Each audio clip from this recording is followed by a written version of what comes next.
Okay, I will go ahead and call the Town of Essex Select Board meeting for Monday, January 6th to order. First item is agenda additions or changes. Do we have anything from staff? None from staff. Okay. Do we have anything from the board? Yeah, I would like to pull the approval of the purchase of replacement vehicle for Parks and Recs out of the consent, please. Okay. Do you have any thoughts on where you would like that to go? At your pleasure, Okay, let's, wherever it fits. Make it I and move I to J. yep, let's go ahead and do that. So we do have one proposed change. Are there any others from the board? Should we move consent up so we can get it done before our public hearing? Hi, Paul. Sure. And would someone like to make that a motion to move 6 to 5, move the public hearing to 6, and move consent 6D to business Can you do that? 7? It's already been publicly warned. Yes, we can make changes to the agenda to move things around. So moved. Okay, is there a second? Second. Does everybody understand the motion? All those in favor, please signify by saying aye. Aye. Opposed, nay. Motion carries 5-0. So we have approved our agenda. So next item is public to be heard.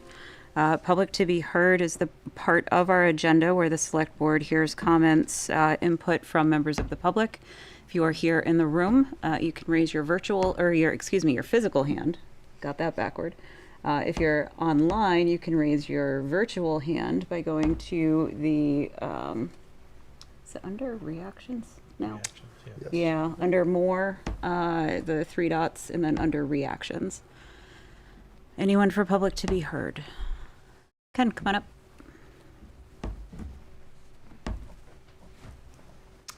Good evening, Ken Signorello. I want to suggest that the select board add to one of its goals for our town manager and staff is to better train our staff and committee chairs and other members of committee possibly to be able to handle our meeting technology better. And I'll tell you the latest incident that happened that exemplifies why this is necessary. Our last Economic Development Commission meeting, our staff person could not attend. The meeting had been warned properly. We were all there and could not get signed in to the credentials for the meeting to get the Zoom meeting going. There were people waiting. We understood. They were texting us and we couldn't do anything about it. We finally got an IT person to come down, and then Kent eventually came down, and we had to interrupt somebody's day-to-day activities, and it was unfortunate and really unnecessary. It's not very difficult. We all run meetings, Zoom meetings all the time. It's just a matter of having the credentials. And I don't think it's unreasonable to ask that all staff members, because I've heard it from staff also not being able to be trained well enough, but even committee chair people at least should be able to run a meeting and have the recordings. As a result, half of our EDC meeting wasn't recorded. We went on with it anyway. So that's my request. I think that it's long overdue and up to date with technology. It seems as though it's time for all of our committee members to be able to run a meeting without staff support. And we don't want to put a burden on staff. Budgets are tight. So the less staff has to do, I think, to support committees is a good thing. That's my request. Thank you. Thank you, Ken.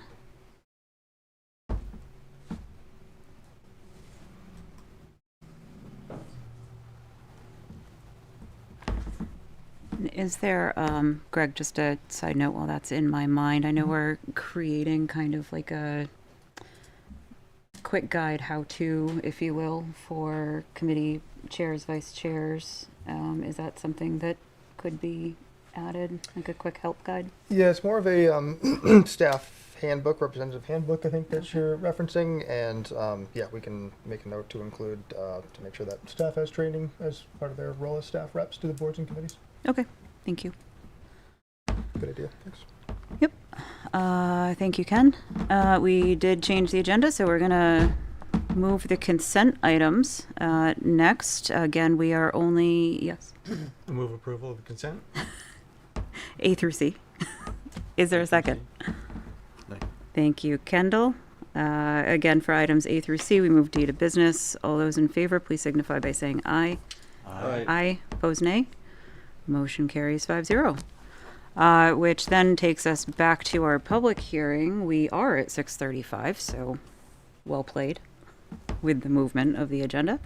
This is our second of two public hearings on the proposed amendments to the Town of Essex Charter. 1, 2, 3, 4, 5, 6. We have 7 packages, so to speak, that have been warned, discussed. Again, this is our second of two public hearings, so I will go ahead and open said public hearing on those proposed charter amendments.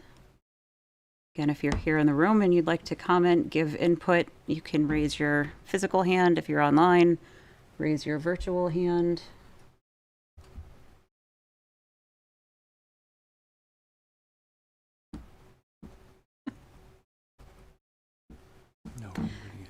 Yes. Make the motion, we close the public hearing. Thank you, Andy. Is there a second? Second. Thank you, Ethan. All those in favor of closing the public hearing, please signify by saying aye. Aye. Aye. Motion carries 5-0. This, oh my goodness. This brings us on to the business portion of our agenda. First up is consider adopting amendments to the Town of Essex Charter. I make the motion that we adopt the amendments as presented to be voted on town meeting day. Thank you, Dawn. Is there a second? Second. Thank you, Andy. Is there any discussion on the motion? Is there any public comment on the motion?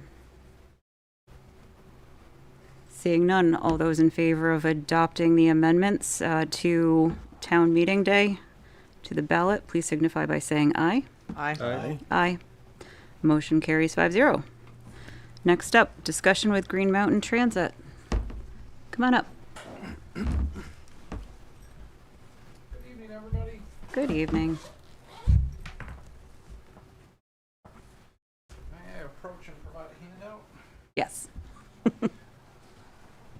Thank you, sir. Thank you. Thank you. As I always like to say, no, don't sue me, I work for a living. Just watch your step. Thank you. And if I could ask you two to share for the time being, otherwise I'll be out. I won't know what I'm doing.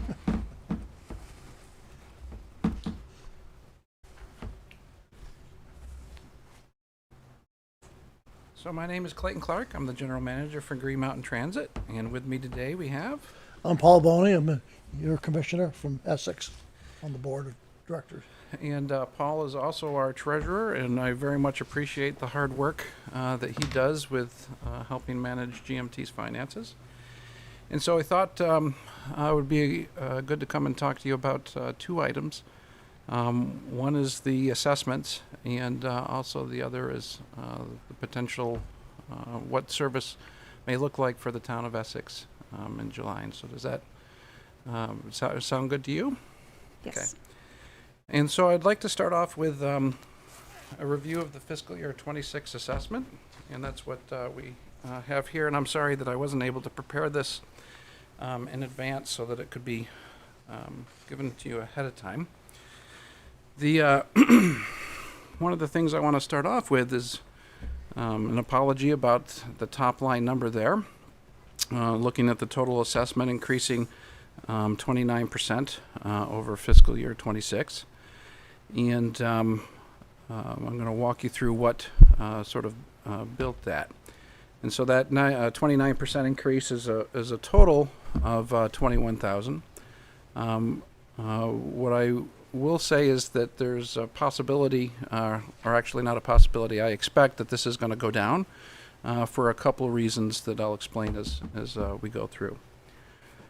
First off, you're going to see that the fixed route increased by 4%, and this is an area where I do expect that will go down. We are working with the board on making an amendments to our practice on assessments so that in June, we would take a look at what the service will be for fiscal year 26 and then base your fixed route assessment on that. So this assessment right now doesn't take into consideration the Saturday reductions on the number 10. And so I do expect that will end up decreasing some because of that, unless something miraculous happens and we end up restoring that Saturday service. When we look at the capital contribution, which is a very small portion that went up 2% or $20, and then you see the real driver for that increase, which is our paratransit. And so this is the service that STA performs for us, where we provide, we're required by law to provide comparable service to folks who are disabled and unable to use fixed route service if they live within 3/4 of a mile of our fixed route service. And there's several things that are driving that increase. Number one, we implemented a new assessment methodology. In my times here before, I talked about the fact that we were going to move to a different methodology that would decrease volatility. Unfortunately, with this first year and getting it to that new methodology, it was again volatile, and so I apologize for that. But what we will have moving forward is an assessment based on a running average, so that will help diminish some of the peaks and valleys. And it also considers both the destination and the origin of the ride, where previously it was just the origin. And so what you're seeing when you look at how the ADA costs are distributed in our network, one of the things that we see is that the biggest increase in absolute dollars is going to Burlington because, as you would probably expect, an awful lot of the rides would originate outside of Burlington and then take people to Burlington.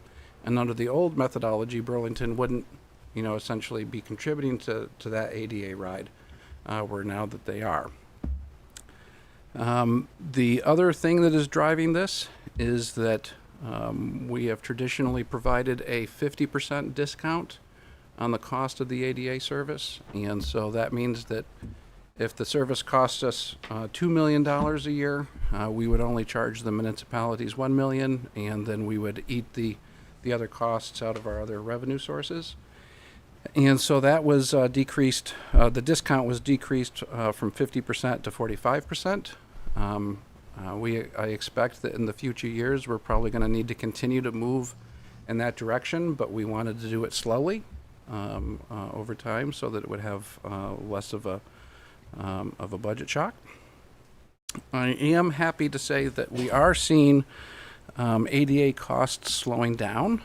The return to fares that happened on May 20th also applied to the ADA service, and so so that happened on May 20th, and so from then until the end of December, it was $3 per ride or $6 for a round trip for ADA. We increased the ADA fare to $4 effective at the beginning of this year, just a few days ago, and so we think that that is likely to put some downward pressure on the number of rides. We think that people will end up consolidating some of their rides, so that maybe instead of going to the grocery store a few times a week, that they would go, one time a week. And so I think that coupled with the new system will hopefully mean that in future years, the up and down of that paratransit service will end up being, more in the the under 10 and under % range instead of the where it is now. And when you look at our distribution, we have one municipality who actually saw a decrease, and then we saw other municipalities. Your former partner, Essex Junction, they had a 70% increase in their paratransit, and so that's just it's too big, and we're hoping that the new system will kind of slow that down. And then the last is our special assessment, and we believe, to the best of our knowledge, that this is the first time the GMT has tried to do a special assessment. The statute that guides us for special assessments is somewhat rigid, and one of the things that we don't like about it is that it requires us to distribute the special assessment using the same proportionality that we do for our fixed route assessment.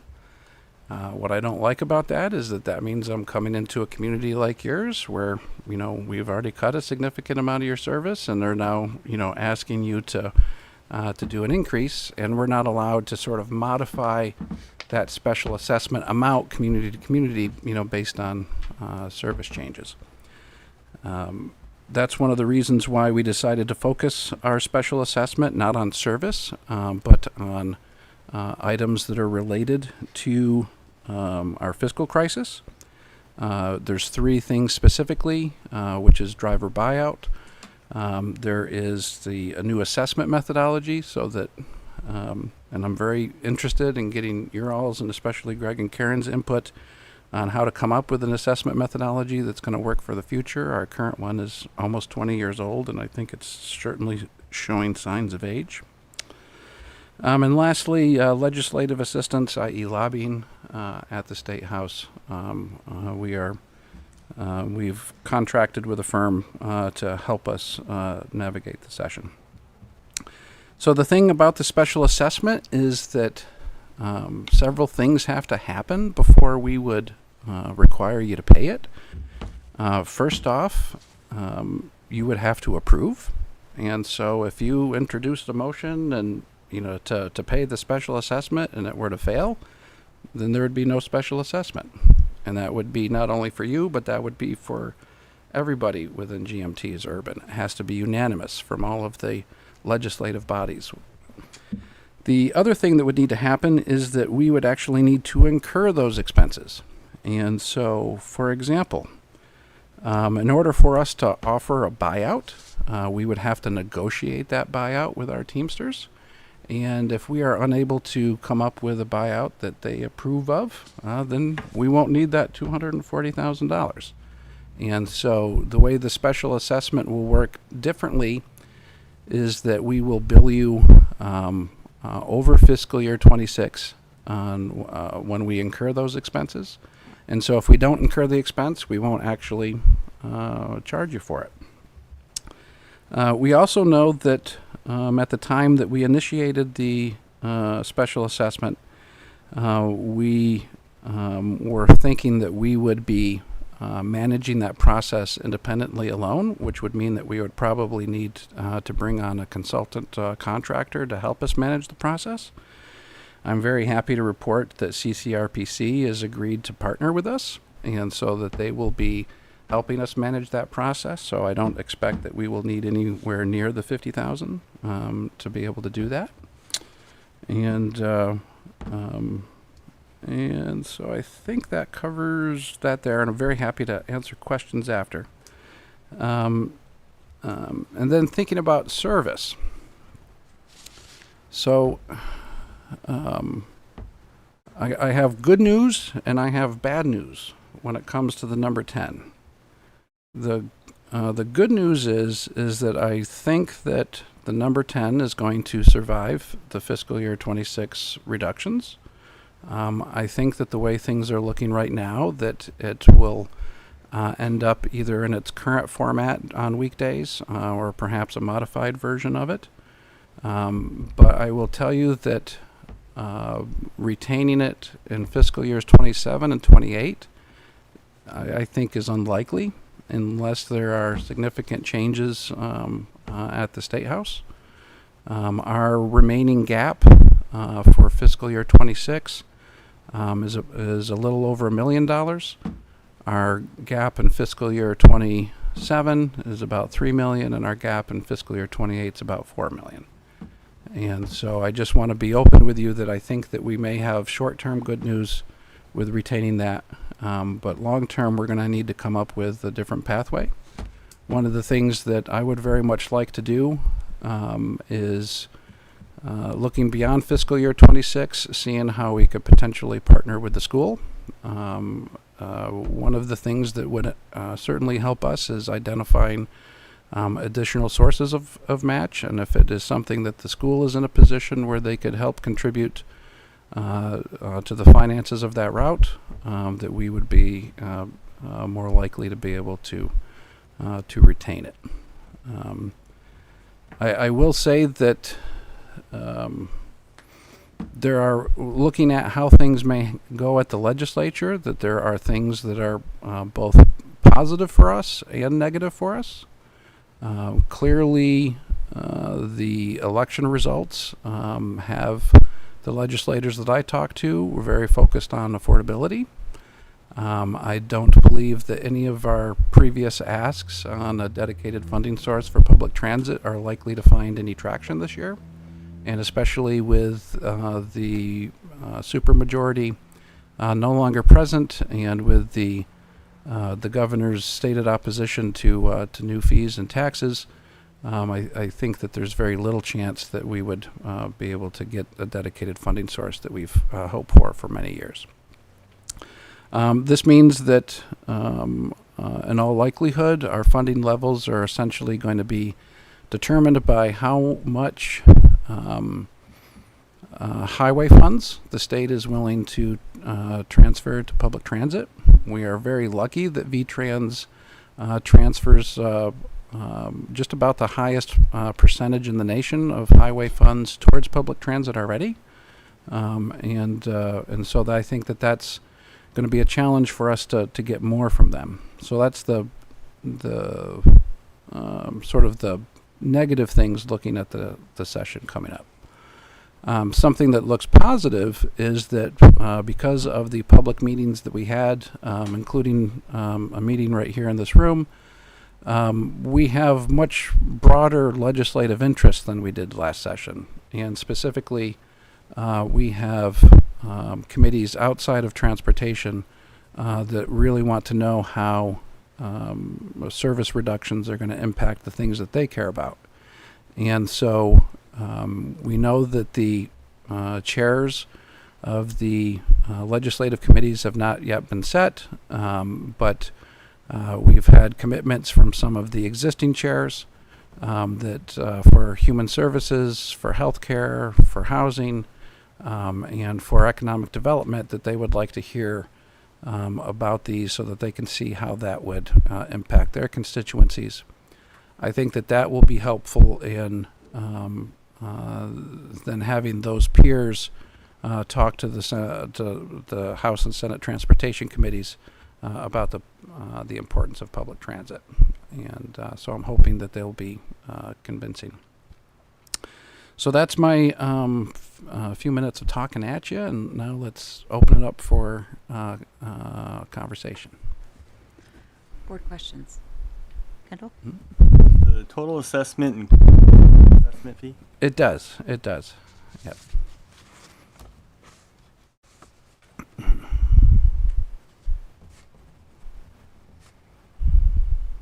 Other questions?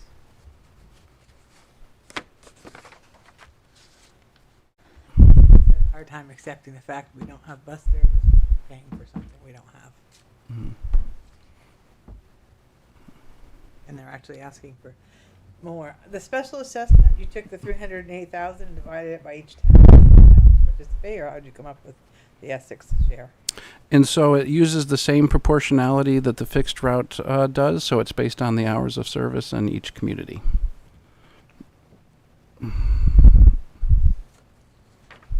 Andy? So you said it's likely that the number 10 bus will continue for FY '26, but it's unlikely for '27. When will you know about FY '27?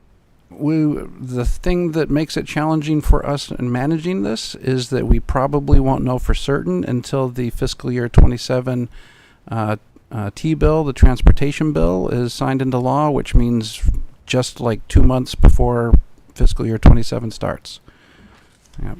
So it doesn't give us very much time. Right, and if we want to make a decision whether to remain a member, we have to stay in for a full fiscal year after we let you know.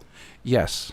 So that if you in fiscal year '26 that we're in now, if you voted to depart, it would be the beginning of fiscal year '28 that it would. Oh, it's your. No, wait a second. It's your fiscal year or our fiscal year? Our fiscal year. So are you not the July 1st to? We are. Yeah, we are the July 1st as well. Okay. But this is fiscal year 25. Yep. So if by June 30th of this year, Mhm. So I we would have to stay until June 30th. I think I misspoke by saying 26 and 28. It would be 25 and 27. And so if you make the decision in fiscal year 25, then you would still be in fiscal year 26, and at the end of fiscal year 26, you would depart. Okay. Yeah. And my other understanding, and I'm saying it out loud so that people can hear it, is that we're required to fund our budget to your request because of our membership in your organization, in the Yes. requires us to budget for that, regardless of whether you're going to assess us that much or not. Yes. And so with the exception of the special assessment, which has to have the unanimous approval of the other assessments, the way the statute is currently written, that you are bound to do that. If you were to depart and follow what I kind of called the Colchester model, where they receive our service but are not members, they do not get a vote on the board, but we don't have the power to assess them, so that is more of a negotiation for service. I didn't know there's anybody that did that. My question was gonna be, can we tell you that we're leaving if we lose our bus as a warning for next year? But I don't know if that's, if we say, here's our warning, if the bus does get dropped, we're out. Mm-hmm. Is there any conditions on that I'd have withdrawal to- notice? I would have to check with our general counsel, and I would want to confirm with the board, but I would think that if you gave notice and then later changed your mind, I would have a hard time saying, no, you got to go. Right. Especially because I like Paul, and I would like to keep him. But it does sound like for budgeting purposes, we should know by the end of this fiscal year what the plan is, so there would be Yep. time to impact fiscal 27.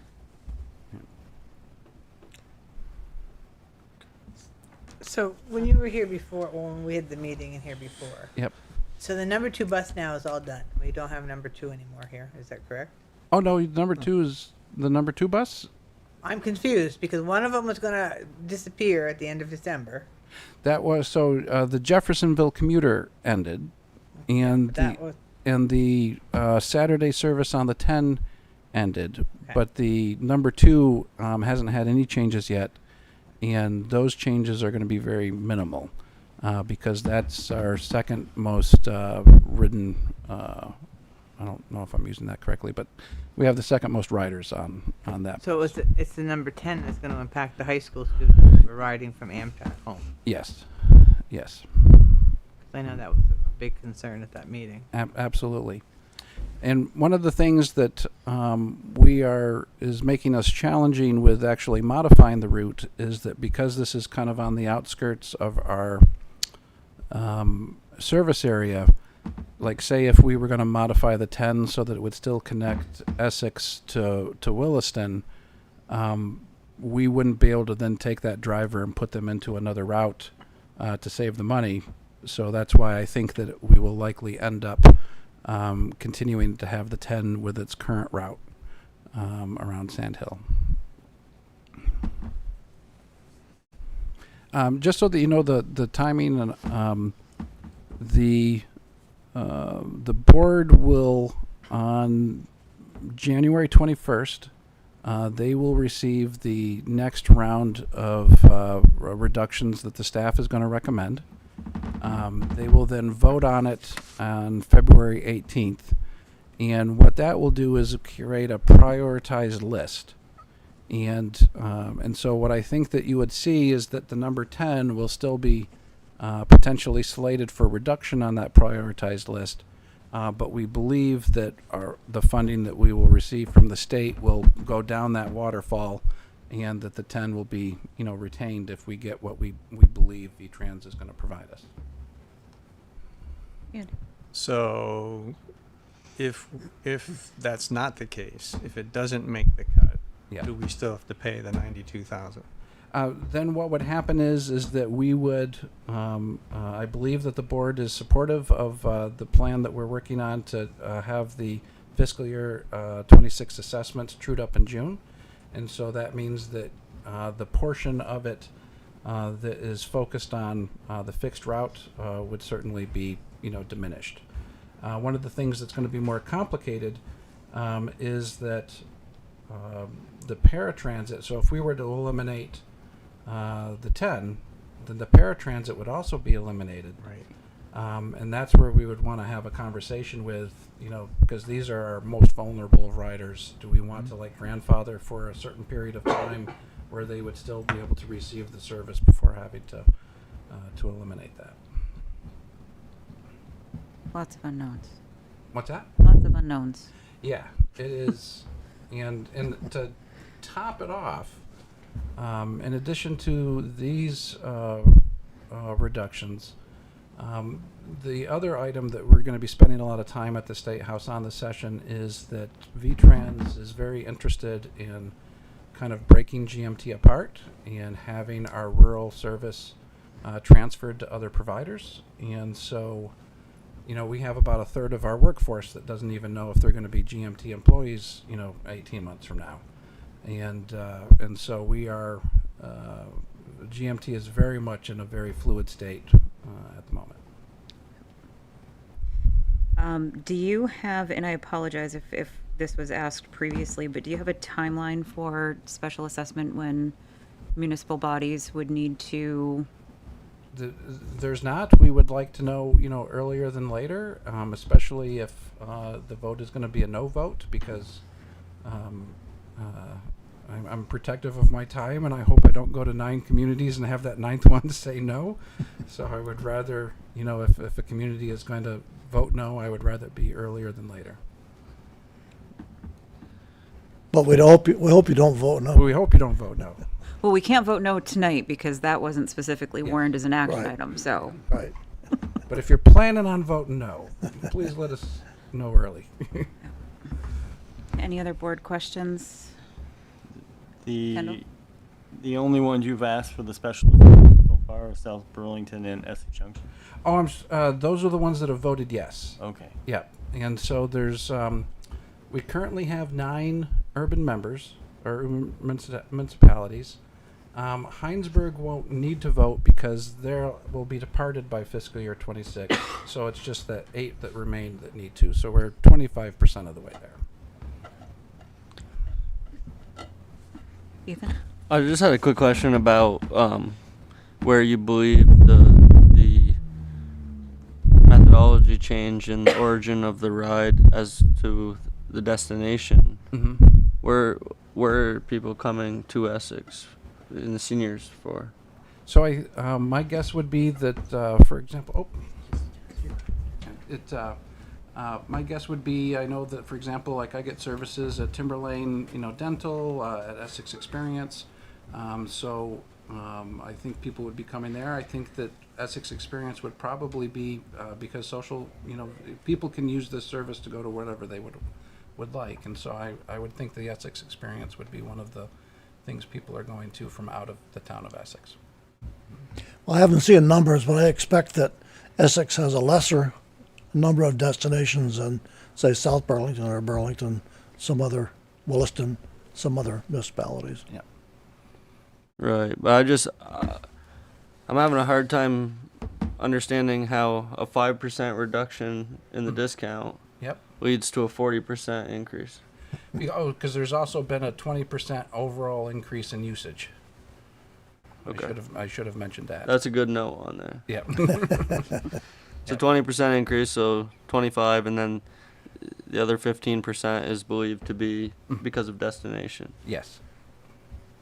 Okay.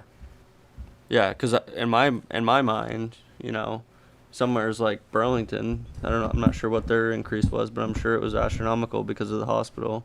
Yep. I'm sure South Burlington was just as well because of, Tilly Drive and all the specialty services there. So, Yes. I would consider maybe, when you guys are moving forward, that it sticks to the origin of the ride and the ridership. Mm. Maybe there's a rate to set on distance, but then again, is medical categorized the same as going to the movies? And so medical would fall under the non-emergency medical transportation program, which we don't bill you for, and the Medicaid pays SSTA for.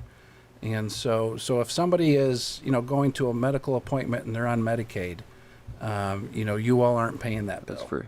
Yep. This is, I think it's probably more for people who are grocery shopping, going to entertainment, visiting friends, those other life activities. And I think one of the thoughts behind that was to try to say that there's falling apart here. There's a benefit to the community that's getting the rides, an economic benefit. Yep. So that's why you say, well, they should be sharing some of the costs, not just where they're coming from. Unless they're coming here to play free bingo.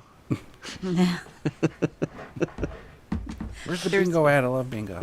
There's no other questions. I'm going to open it up Yep. to public comment. If there's any public comment in the room for GMT. Don't see anybody online. All right. Oh, good. Any other questions from the board, or are we good? I will note that this is just informational only. It informs our budgeting process. I have a question for Greg or Dan. So this increase is already built into the. Yes. Yeah. Okay. I just might suggest that staff put a good note in the next Essex News report about what's going on. I know you've been doing that all along, but it's kind of at a critical juncture at this point. Good point.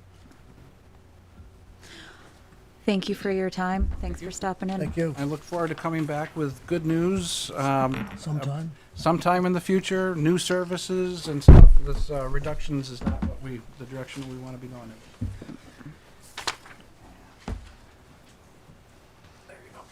Thank you. Our next business item 7C, consider approval of fiscal year 24 fund balance assignments. Hi, Dan.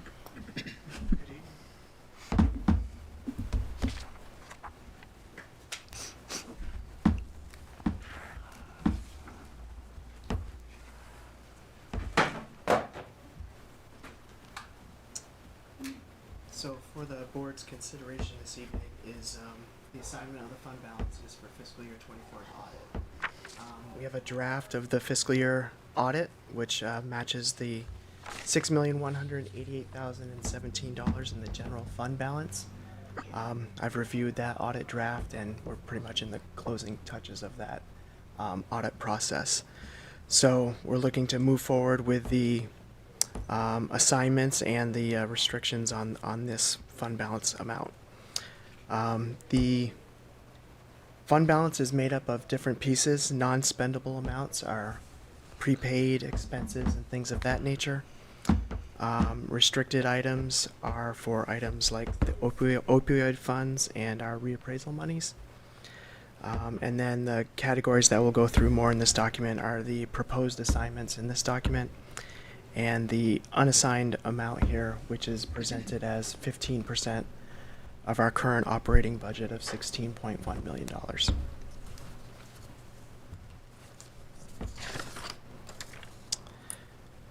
Within the assigned funds of 2.45 million presented, there is a group on the second page of this, page 51 overall, that is recognized as previously assigned by the select board. These are items that are kind of continuous in nature. They have year-to-year activity. So things like the accrued retirement benefits, Community Justice Center, Conservation Reserve Fund, records preservation. They have kind of ins and outs from year to year that, go up and down like any other thing. The key point that we want to highlight here is in the future tax reduction piece, which is presented as the $300,000 for fiscal year 26 and 27 that was approved last year. We are proposing using some of this to reduce the operating budget amount of transfers to the capital fund. So reducing that amount, which was 466,000 in the operating budget, down to 216,000. So that's the key element here that has effects on other parts of the budget presentations today. There's a little blurb in there about accrued retirement benefits that just represent accruals that we need to set aside for the future retirement of employees who are age 55 or older. We had a significant reduction in our accrual for fiscal year 24 due to several retirements, most notably in our police department before June 30th. The next group, also presented on page 51, represents other one-time commitments that we've discussed with the board. Many of these items came through last year as well in presentation and the assignment last year. For example, that transfer to capital, which is in two pieces, one for the salt shed and one for road reconstruction for that 150,000. Other budget elements for information technology, Parks and Rec, and Economic Development Report, and the Fire Department study, which we've seen in earlier meetings. And then there are a couple of items toward the bottom there that represent July 2024 spends that we would like to set aside fund balance for those purchases that happened at the very onset of this fiscal year. Combining those items gets us to an amount of $1.8 million, leaving us with $647,352 left to assign. So on page 52, that next chart of items, some of those you'll recognize obviously from past budget talks, the CATMA study, pedestrian crossings, the recreation needs assessment, which we've increased from 40,000 to 80,000, as elaborated below. Switching out the landfill fund, creating a landfill fund, so we're eliminating what had been a $12,000 line item in Public Works. Setting aside some money for health and wellness at $6,000, and previous proposals for PW equipment and fire vehicles at $180,000, which could change depending on the decision about the $250K I mentioned earlier. And then the final piece is the transfer to capital for road reconstruction, capturing the last piece of audit change, so it's $145,000 there. So those are kind of the assigned pieces. In that paragraph right below, I kind of go over some of the revenue and expenses that drove the changes. Obviously, we had interest income that was higher than budgeted because we didn't have a very robust budget for fiscal year 24 interest income. And our group insurance expenses were the biggest catalyst for fund balance increasing in fiscal year 24.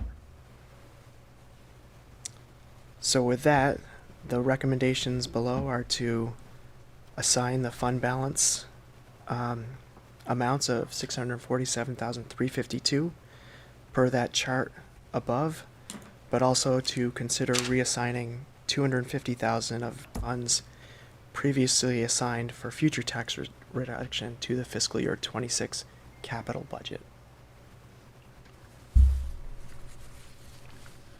Board questions.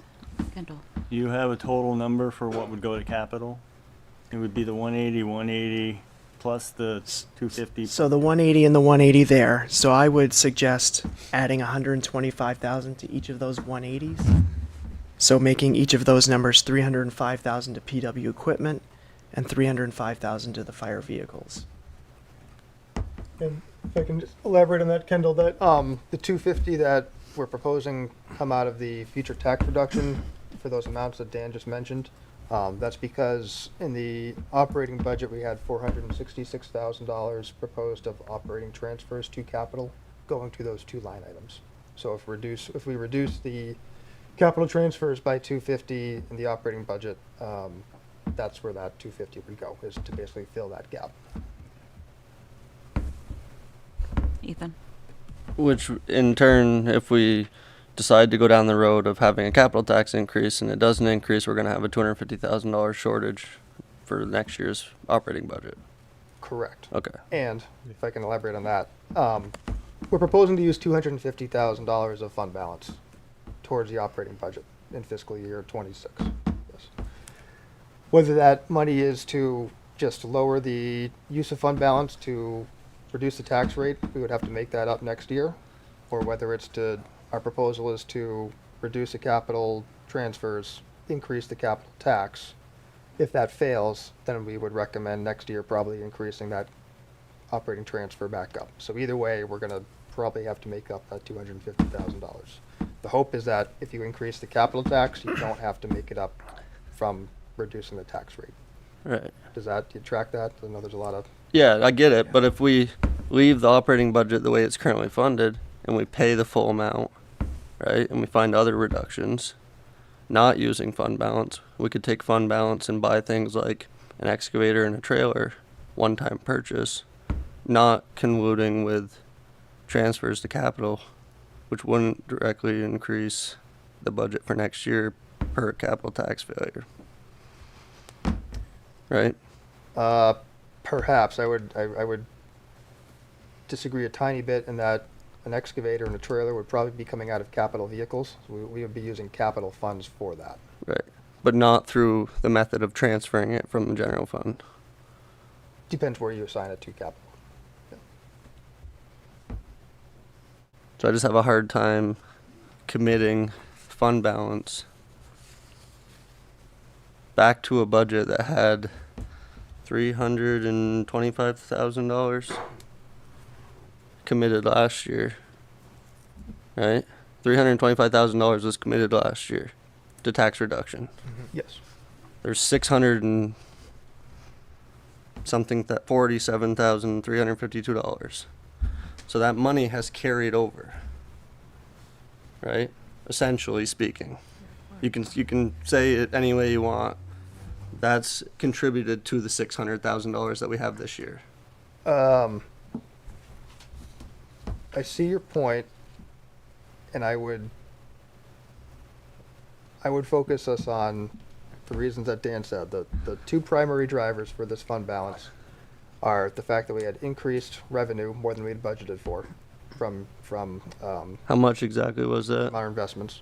So that budget was about 17,000 for fiscal 24, and our general fund recognized 358,000 of revenue. So 340, 341. Okay. And the other big piece was the group insurance. We budgeted more for that. We're now budgeting for health insurance, group insurance a different way. So we're not going to have that. Those were the two big drivers. So had we known that, and had we been able to budget for those things, then we would not have the $325,000 that we used to reduce the tax rate. I'm losing my I'm not explaining it well, but I hear what you're saying, and yes, that we do have additional fund balance. That had we not used that, here's probably a way to say it. Had we not used that money, correct, we would not have to make up for it. But at the time, when we were doing the budgeting as accurately as possible, not knowing about the interest revenue, not knowing about the group insurance, we didn't know that we weren't going to need that money. So that money, when we raised the taxes and set the tax rate, that money was to get us to the budget that we thought we were going to need.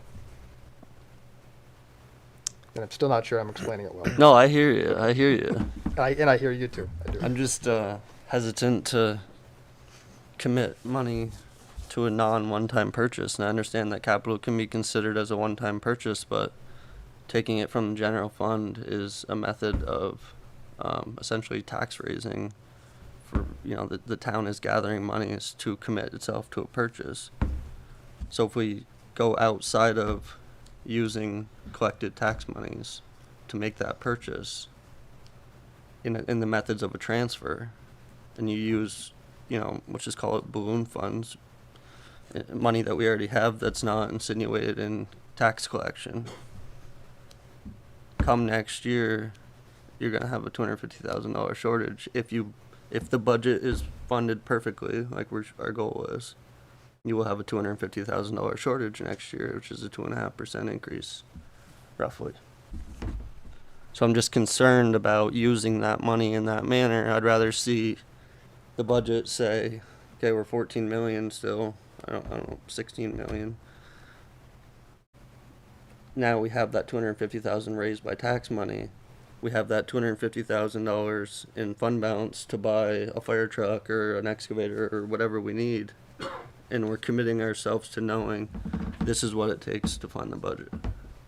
Instead of, yes, we have this money, using it here, you know. But that's just something I've been doing a lot of thinking about. And I don't think that, I see Started shivering all of a sudden. One- I'm like, one- John, I took one- my long john I off tried to turn earlier. the heat up there. Shivering. one-time utilization where I see, at the state level, but also at other municipalities using one-time money for ongoing expenses. I think we're in a good place there. I think we have been making positive changes over the past number of years to budget for exactly what we know. The insurance is a perfect example of that, knowing what we know about the interest rate income, or excuse me, the interest income revenue. I think we're getting there. Municipal budgeting, it's not Challenging. perfect by any means. There are always going to be things that come up, things that you don't anticipate, things that change, which is incredibly difficult to deal with, just understanding the process by which municipal budgets have to, be developed and then go and be approved by the voters. So I don't know whether that helps at all, but seeing the number of changes that have come over the last number of years, I think we're getting there. We're in much better shape than we were 3 years ago, from that perspective, at least in my mind.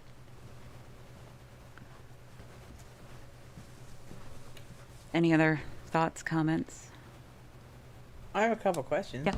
Is that Catma Transportation Study the one that was whatever, Virginia County Regional, that I wasn't very excited about? That's that same study? It's not the Regional Planning Commission. We talked about it at our last budget session. Yes. CAPMA is the Chittenden Area Transportation Management Authority agency. I won't rehash all the details unless there's questions, but we talked about putting into the budget to focus on kind of filling that public transportation gap, largely around the Saxon Hill area. I think it was probably a 3-2-ish type vote to move ahead with that, but that is what that is. That's part of the fiscal 26 budget proposal. My second question is why the recreation needs assessment, why is that so expensive? We had put in a rough estimate of about $40,000. Adrian had time to reach out and do some more research and actually reach out to people who could, or firms that could do this type of work, and 80,000 is on the low end. Wow. Yeah, it's on. We were probably being optimistic about that $40,000. I told her to use that number based on like the economic development study that we're getting ready to launch. But think about some of our planning studies we've done in the past, and this is probably more towards the planning side of things. It's not cheap to hire consultants to do engagement and put reports together and give you a good study. But I agree, it's not cheap.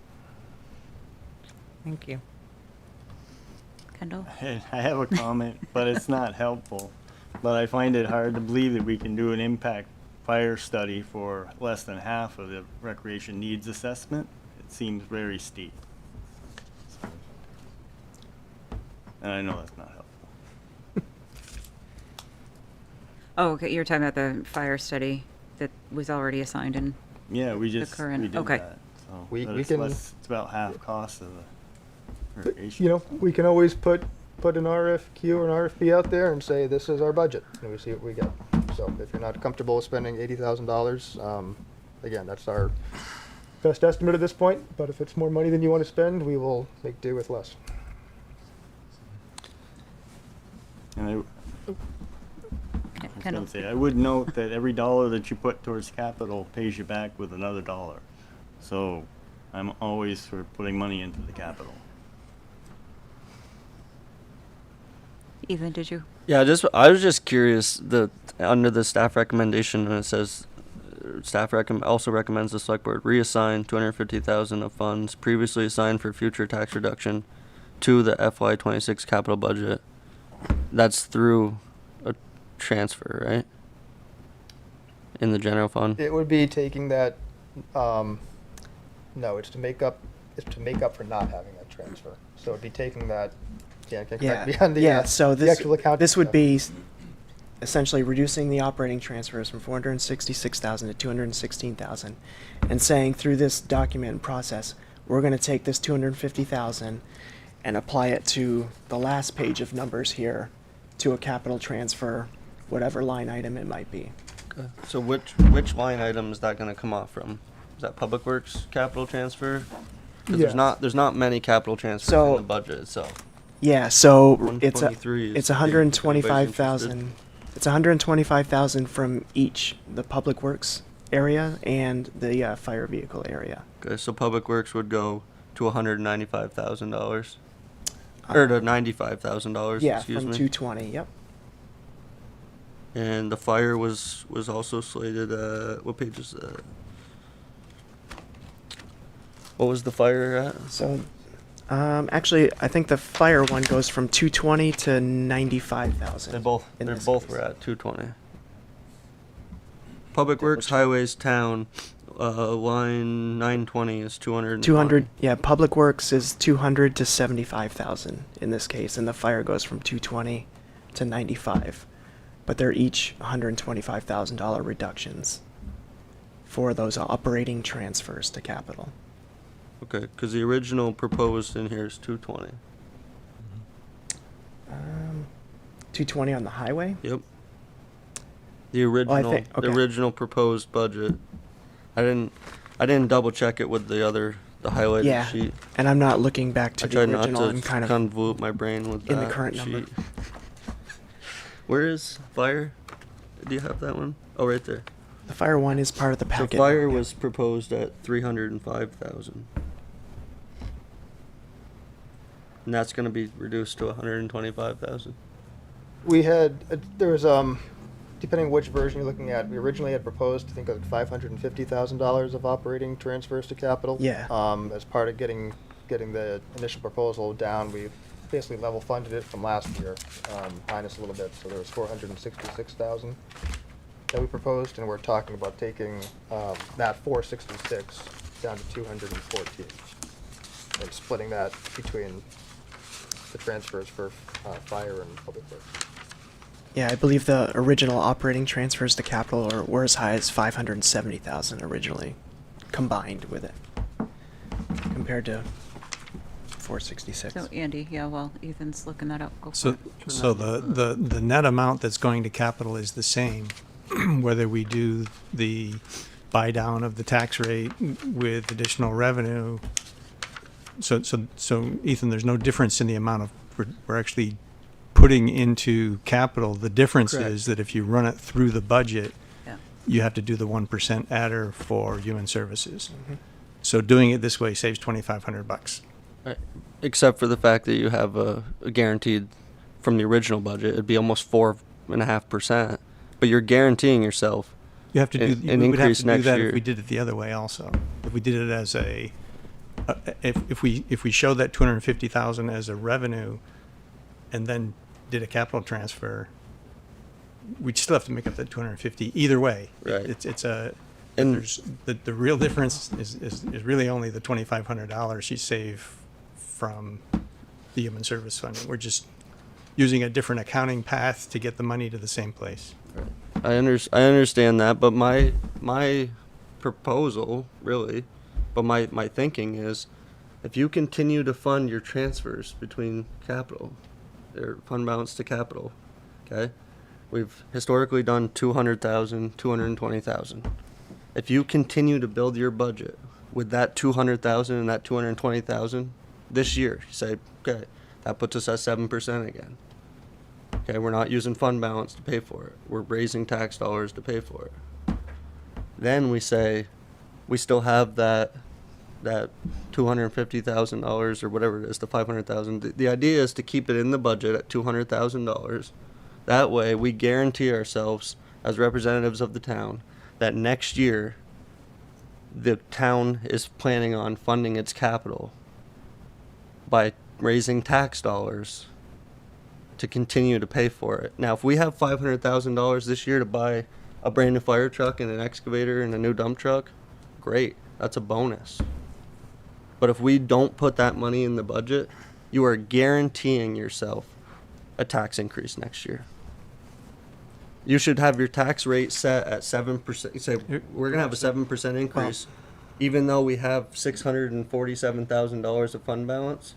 Use that money to buy a one-time expense. We're 10 years behind on our vehicle replacement, so that'll buy us a couple years, buy out a couple years. But if you reduce that line item, I'm not saying fill it in with fund balance.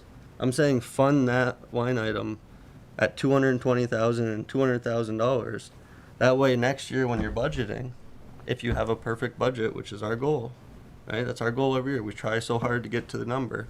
Okay, so we're not planning on fund balance next year. So you're going to have to make up for that you took out of the general fund. You have to, unless you raise your capital tax. Either way, we're gonna. But That's the Who's saying that's that's the gonna decision pass? point. So that's the decision point. Right? So for this year, guarantee. so for fiscal 26, it's kind of a moot point. But for fiscal 27, hopefully the reappraisal's done. There's the decision that we propose to increase the capital tax to 5 cents that you'll need to consider. Or we'll just, have the benefit of the expectation of our grand list increasing and what permeates from the 3 cents that it currently is. So, it's kind of playing the timing game a little bit of, hey, fiscal year 26, we have a little benefit. Let's reduce our operating tax impact. Knowing that we have this capital tax decision that you originally wanted to make this year, assuming the reappraisal would be done this year. But now it's been put off, due to the timing of that. So, operating wise, we're not really changing anything, like as Andy's alluded to. We're just taking $250K from a different bucket to a different bucket. And so it doesn't really change anything. But I agree, there's fiscal year 27 ramifications here. Mm-hmm. If we can't increase the capital tax rate, then, then there's a decision to make. Do we bump back these operating transfers in fiscal year 27? For me personally, I would kind of like to get away from that reliance on operating transfers to fund so much capital and make it a more one-to-one relationship of, hey, let's use our capital tax rate to really fund capital items. And I think this is our first step in divesting our reliance on having to transfer $500,000 from our operating budget to capital every year.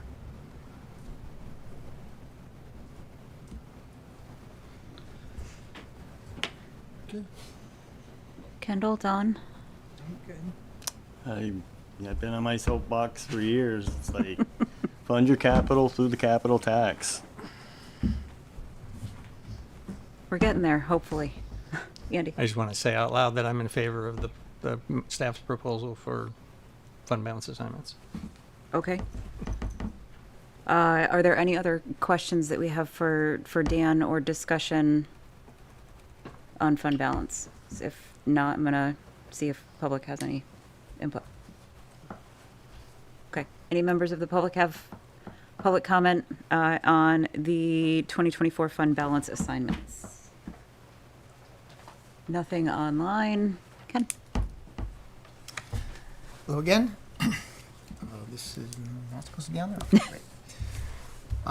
Once again, here we are, fund balance time, and certainly want to congratulate staff for generating, even after topping off the 15% reserve, $647,000 surplus to be assigned. That represents about, correct me if I'm wrong, about 4% of the FY26 budget. Of FY26, The about one that we're 16 talking and a about. half, yeah. About 4%. Quite a lot of money. I'm looking at the list of recommendations, and I'm noticing that a number of them don't appear to me to be things that are one-time-ish. They're things that should be probably anticipated, like capital topping off. That concerns me a bit that we seem to be using unexpected revenue or unexpected reserves or surplus for things that probably should have been anticipated in the budget to begin with. And that brings me to the final point I want to make is that Why is it that select board spends so many days and hours coming up with a budget for the voters to vote on? And then what equals 4% of that budget, no vote by the voters. Select board and staff decide how the money should be spent. I don't think that's right. You know, we put a lot of time in putting a budget together, and you go to the trouble of having the voters vote on it, but then here's $650,000 that will not go through that process. It isn't right. Now, I'm not saying that these items shouldn't be, the money shouldn't be spent on these items. They all seem very worthwhile and necessary. But this is taxpayer money. We vote on everything else. Why don't we get to vote on this? So I would propose to you that you adjust the fund balance policy to say, okay, the recommendations are what they are, but they should be in a section in the FY26 budget. Here's the surplus from FY24, and here's how we're allocating it.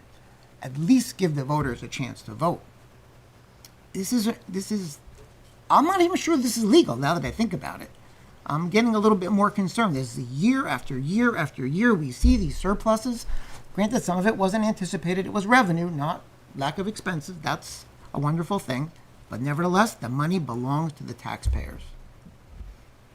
So, as opposed to simply approving this budget, these recommendations for the fund balance, I would ask you to simply incorporate it into the FY26 budget as a separate section indicating these are the surplus amounts and these are how we propose to spend them.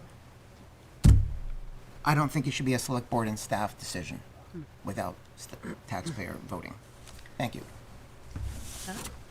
I think they are in there. I mean, we have identified all the one-time expenses. We've got them listed in there as specific line items. I mean, they are listed in the budget, and I would say based on our statutory authority and the fact that we're here tonight talking about them, the public does have the awareness and ability to to come and provide input and feedback on the proposal on how to allocate those funds. Just like we don't have, individual line items on the ballot for people to vote on. I don't think that our policy allows for these to go onto a budget to be voted on by the taxpayers. I'm not speaking on whether that's right or wrong, but that's what our fund balance policy indicates. Individual line items are not on the ballot. You're right. Yep. But there is a published budget that we see when we vote. In that published budget, for FY26, it does not say surplus from FY24 carried over, and this is how it's going to be allocated. I've been through the budget, and it's a separate thing, but not part of the budget, incorporated into it. Like a carryover, you have retained earnings. I do balance sheets all the time. You have the previous earnings, surplus or loss, and you carry it over. What page is that, Andy? I don't know. This is one of the supplemental ones he gave to us. And here's right here is an example: economic development town use of fund balance, $5,000. So to say blanketly that nothing is in there, that we budget we put all of them in there. No, that's The already. capital transfers are not in here. You're correct. No, that's fine, but that's- that's not the one we're talking about. Yes, it That's is. from Yes, it previous is. years. No, it's not. So No. for three of the items, so out of the 647,000, 3 of the items are presented in the fiscal 26 budget. The CATMA study, the pedestrian crossings at 45,000, and then 40,000 of the recreation needs assessment. So there's 90,000 that's been presented as use of fund balance for the fiscal year 26 budget. And that's offset by an equal amount of revenue, right, from fund balance. It's not just listed as an expense, is it? It is not just listed as an expense, it's listed as a use of fund balance. Similar to the tax amount that we're using for this current fiscal year of $325,000. And that's offset by previous fund balance. That has been assigned. It's been assigned. it's been previously assigned. So is the assigned fund balances, well, no, I guess that would be a balance, So- not, yeah, not Greg, go revenue. ahead. Yeah, so Yeah. so potentially phrased another way, if we didn't assign $4,000, $5,000 towards the capital study, or $40,000 in the fiscal '26 budget towards the rec needs assessment, which is what's proposed to use this fund balance to do that, we would then have to raise that money through taxes. Oh, no, I totally understand all that. Yep. But what I'm looking for is clarity. There is a surplus from FY '24 of $650,000. You're proposing to allocate it various ways. Part of it's in the budget, apparently, I did not know that, but it's not tied. You can't see, oh, the FY '24 and this is how we're spending it. You can't make that connection, as well as some of it not being in there at all. So that clarity, at the very least, would be a great step forward, if not a change in the policy itself. I mean, it's year after year. I mean, it must be 9 years in a row at least now that we've had the surplus.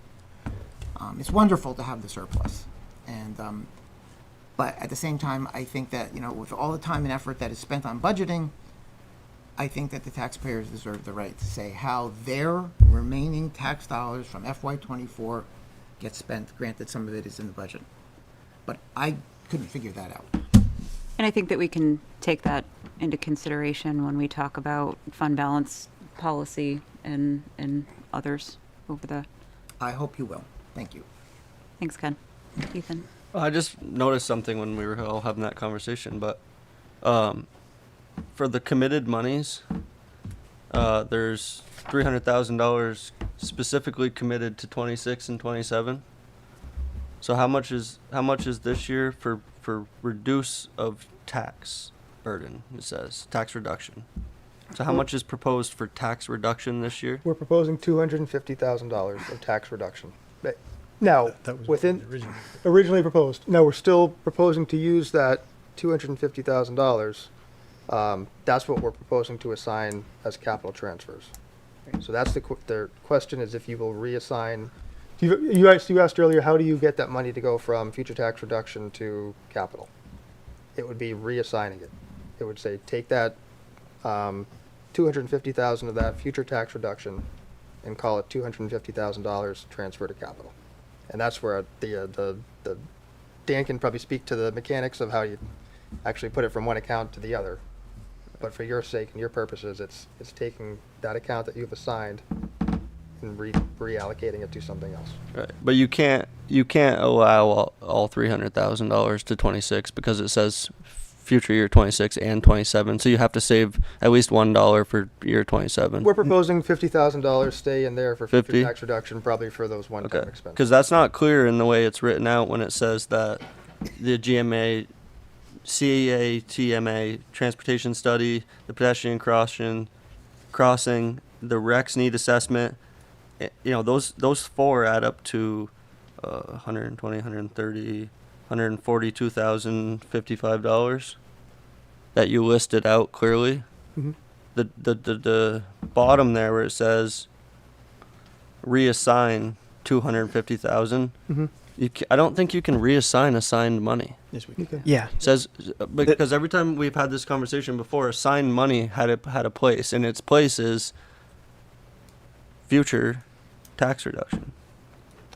We've often But- assigned it to future tax reduction, but you can assign it to something else, which is what we're recommending. I don't think you can. That money is assigned, and you've only got the sum of $144,055. So, in my mind, you need to keep $156,000 for next year, You have, so that box or that it needs starts- to be written out a lot clearer. So the box with the Capma transportation study that starts, that's the first line in there. Yep. And then there's the other ones those all add up to $647,000. That is the money from fiscal '24. That's the surplus that you get to assign. There's $650,000 you get to assign. On top of that, we're saying take $250,000 from that previous assignment of $300,000 and assign that as well. So where does it say on here that you want to use $800,000 and $900,000 of fund balance this year? Because I don't see that anywhere. That's under the recommendation. Under the recommendation? Yep. I see 647. I don't see 900. Staff recommends the new fund balance assignments totaling $647,000 be assigned as recommended above. That's the box that starts with capital. Okay. And then there's also the staff recommends reassigning $250,000 of funds, and I'm going to use capital letters, direct quote, previously assigned for future tax reduction. That's what you're seeing above, the future tax reduction for fiscal 26 and 27. Correct. So So the first nowhere is it the clearly states using $900,000 of fund balance.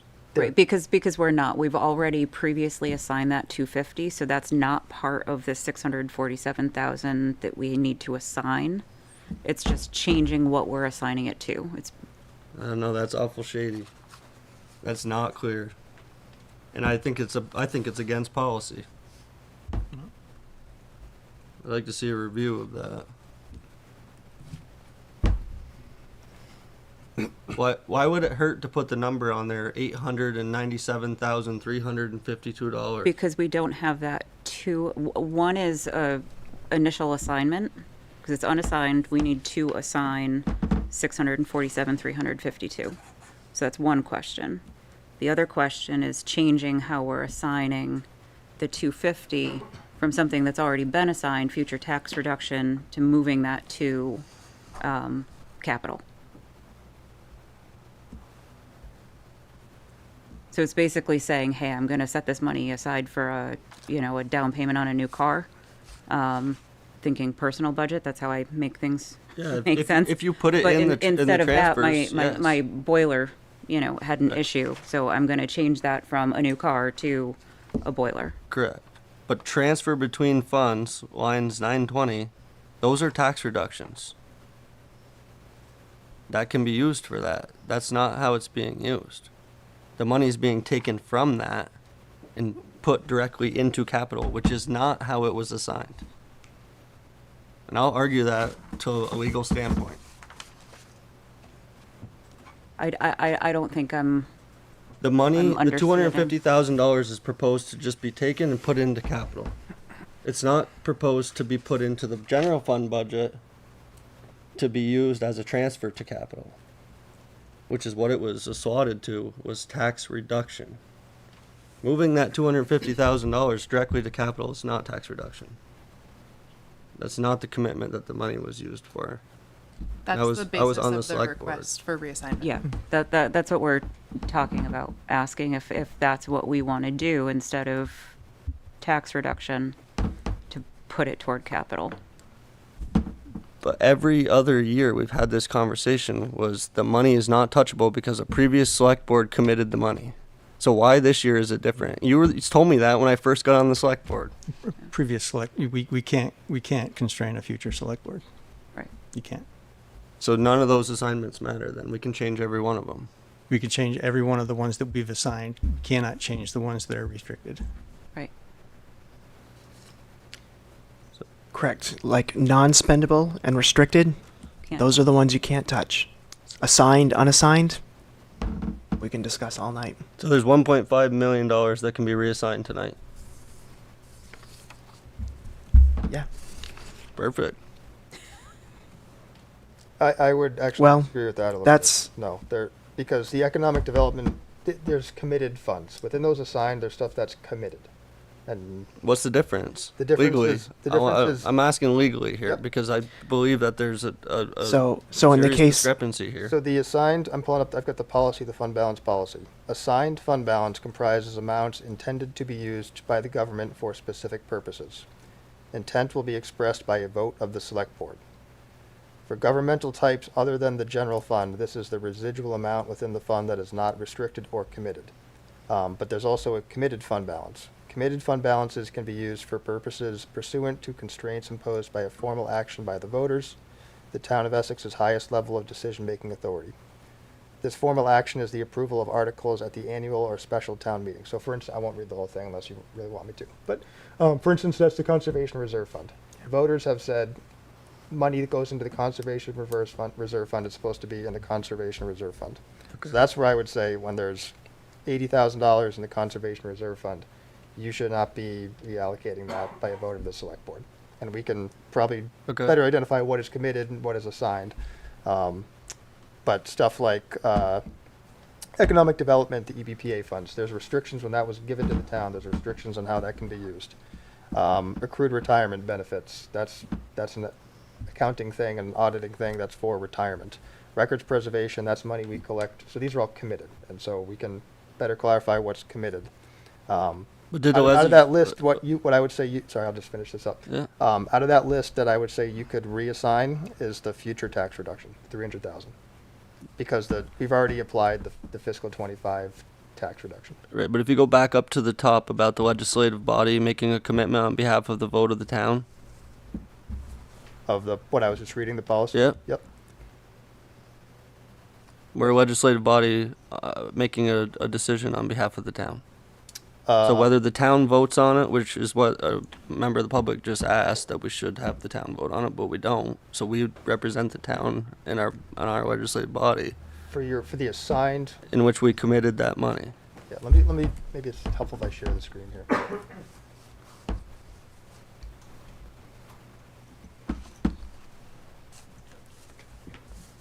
I just think it's bad practice to do stuff like that.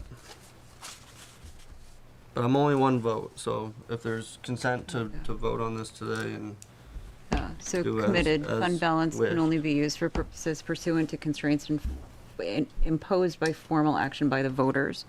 So going back to the Conservation Reserve Fund, that was asked of the voters. The voters voted to approve it, so that's not something that we can, those are committed.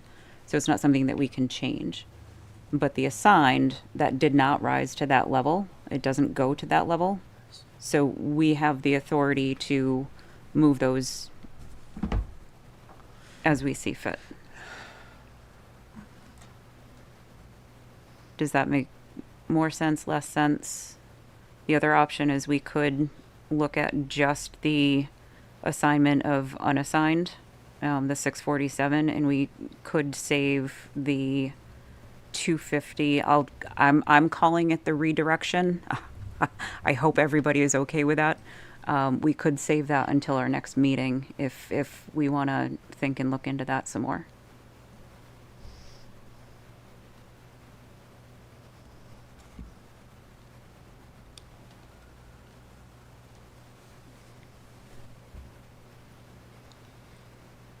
I mean, if I'm the only holdup, we can go for the vote. I pled my case. If we want to commit ourselves to a 2.5% increase next year, then so be it. But I think it's foolish, and I'm sure a lot of others will too. Well, whenever you use fund balance to reduce your operating budget, you always are taking the risk that at some point in the future, you're going to have to make that money up if you don't have a surplus. That's why you don't use it in there at all, and you just fund the budget fully, and you find cuts in different departments where there's added positions this year, and then you use your fund balance to buy one-time items, like equipment, like the truck that's being proposed to ask for that you pulled out today. Ideally, you would do that, but when I got on the board, Essex was spending $600,000 or more for uncommitted funds, and we've reduced that down now. Almost a year or two will be done completely. Yeah, good. It's pretty good. And Yeah. that's been the plan since you've been on the board, since I think all of you've been on the board. That was absolutely a result of separation, and I think we were pretty clear and transparent about that. About taking $600,000 in the first year. The plan was to do $400,000 the year after that, and then $200,000 the year after that to wipe out the use of fund balance. And it was absolutely to keep the tax rate lower than it should have been after separation. That's absolutely what it was. And then there was a plan to phase that out and to get down. So we did $600,000 the first year. Last year we were able to do $325,000. This year, trying to keep the tax rate to an amount that you were shooting for, it's $250,000 is what's proposed. Whether you apply that towards capital or tax reduction, that's kind of the decision. Or you could not use it and you could find cuts elsewhere, or you could just eliminate it, and without cuts, that tax rate's going to be 2.5 percentage points higher than it is right now. If you find other cuts and do it that way, then that is another option. And yeah, it's gonna be 2.5% higher right now because it's gonna be 2.5% next year. If you use it now, it won't be there next year. Well, sorry, I take that back. Yes. You're gonna gonna have be to make it short up next year. 2.5% Yeah, you're gonna have to make it up next year. You're right. Okay. I misspoke. Yes. Okay. And As all long as that's public, I'm good to move on to the vote. because all we are I've planning heard for an from increase people next is year, get rid of the fund period. balance, tear the Band-Aid off, and fund the operating budget fully. That's all I've heard constantly. I agree. So not hearing any other questions. Can Kendall repeat what Go- he go just ahead. said? Say that again. I've had a lot of people say, stop using the fund balance to artificially lower the tax rate. To put the fund balance into capital or buy one-time items or do something and fund the operating what it needs to be funded at, which if it's 5% this year, it should be 7%. Then you're done. Then you're dealing with what you have. It's never that simple though, because the way Essex budgeted, you're probably always going to have a surplus or a deficit. And that's why you have your fund balance. I think that Essex has done a really good job of using that fund balance to stabilize the rate. I mean, we had the option with all that. You could take that full 600 or whatever we have and put it into tax reduction now, lower the tax rate. There's a couple towns that did that. Now they're looking at 10, 20% increases because they don't have a fund balance anymore. That's what the fund balance policy is supposed to ensure that the board does, is that we do the budgeting, and if we need to put some towards future tax reduction, we do. If we can put it to capital, we do. If we need an operating, we do. I mean, we've got it all covered. But there's no way to avoid an increase when you use your fund balance to lower the tax rate, good or bad. I'd much rather see it go to capital than artificially decrease the tax rate. Yeah. And I never said not to use it for capital. Yep. I just said that when you write your budget in the manner of being short by $115,000, you have to make that up next year. Right? Like, there's no hiding that. It's been true every year. We've got fund balance. Yep. Well, it hasn't been true every year we use fund balance, because the 7 years I've paid taxes here, the town of Essex has generated more than $350,000 every single year. I think the lowest year was $350,000. The highest was like $890,000. This year we're right in the middle, $647,000. I predicted that in, I think, April. So I started joking about it, right? I'm sorry. I said anytime, and every time we use fund balance to, just like Kendall said, every time you use fund balance to lower the tax rate, you have to make it up the next year, and We don't, though. you make it up in the budget. Except it came back to us this year in the means of $300,000 For different reasons than the previous year. Yeah. because of unemployment, because of job vacancies, and then rehires that changed the rate of It was revenues. It was mostly because of vacancies in health insurance. Health insurance can be hidden any way you want to call it. If they took single plans, most of the new rehires came back and took single plans, and that's what I mean. We had that conversation Yeah. months Well, ago. and I think the difference, Ethan, is that now we're budgeting for actuals rather than last 7 overinflating years, and right. saying everybody gets the family plan per the budget. Again, I think we're doing well, and I think we're in a much better place than we were before that. I may end up eating my words, but I anticipate that going forward, we'll see less of what you're talking about because of that, because we are budgeting for actuals instead of worst case scenarios in those events. I hope that's the case. Yeah, I do too, because it's the same principle of, I have a lot of different accounts, but you pay the propane guy to bring your propane, right? And your tank only takes 200 gallons, and you paid him for $250 because they told you $250. Well, now you just gave him $150 interest free for 12 months. If you take $1 million and put it on a CD for 12 months, or $6 million, it generates $300,000 in interest. So my tax dollars and everybody else's in this town, their tax dollars are being taken and used as an interest-free loan to spend on however the town staff feels fit. That's the problem. And I don't think I would go that That's far. exactly what it is. And, But I to think that- Ken's point, it's not being voted on. Right, but I think that through the good work that Dan has been doing to really identify what those actuals are, we are in a much better shape than we were when we were budgeting for, oh, this is what it will be, this is what we're going to collect from taxpayers, knowing that that's absolutely worst case scenario. Andy, go ahead. I want to defend staff and say that they're not spending it as they see fit. We vote on how they spend it. So they're not just spending it willy-nilly where they want. And at this point, I'm going to go ahead and put it out there that I'll entertain a motion on the fund balance assignments for 2024. I don't think we're saying anything new. We're just No. saying it in a different way. So I think it's time to come to a close on this item. Andy?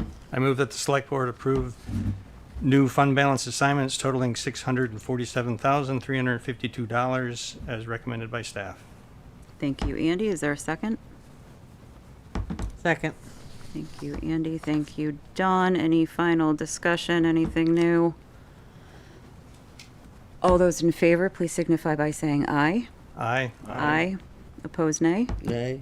Motion carries 4-1. Andy? I make the motion that the select board reassign $250,000 of funds previously assigned for future tax reduction to the FY26 capital budget. Thank you, Andy. Is there a second? Second. Thank you, Kendall. Anything new? Final discussion? Greg? I just, for the clarity of your vote, the recommendation for the $250,000 being reassigned for capital, that it coincides with the operating budget in reducing the capital transfers by $250,000, which coincides with the recommendation to increase the capital tax. So this is part one of kind of 3 subsequent steps, and I just want to make sure everybody is clear on that direction. Okay. All those in favor, please signify by saying aye. Aye. Aye. Opposed, nay. Nay. Motion carries 4-1. Moving along to our next one, fiscal year 26 capital budget 5-year plan.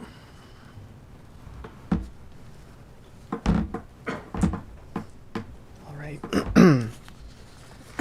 Excuse me. So starting on page 53 and 54 are the updated capital budget figures. There's been a lot of extensive work, kind of driven by Karen especially, to reconfigure and make this a lot more kind of consumable document for the capital budget. On page 56, you'll kind of see the starting point of the fiscal year 26 revenue summary, with a beginning fund balance estimated at just over 3.07 million for the end of fiscal year 25. A group of capital tax items allocated across the various components that we have for $487,000. A combination of operating and fund balance transfers, some of which we have just touched on in the prior vote, for $971,000, and a combination of other funding sources that total about 1.3 million. Much of that is comprised of grant funding related to some of the stormwater activity for the Latter-day Saints retention pond there. So those are kind of the main summaries of kind of the available funding for the capital projects as it stands. So a $3 million start point with about $2.75 million for additional funding sources based on grant activity, capital tax, and transfers from fund balance assignment or operating transfers. On page 57 of the packet, you move to expenses that are budgeted. Obviously, there's the 8 or 9 categories there. The largest item, as I've mentioned, is the stormwater piece for that LDS storm pond conversion. That group combined has $1.2 million of expenses, and there's a combined expense predicted of $2.79 million for the full fiscal year. As you can see, there are capital equipment needs for $603,000, Another large need is the building and the revamping of the salt shed, estimated at $370,000 for fiscal year 26 as well. Overall, that's a 2-year project for a combined $780,000 cost.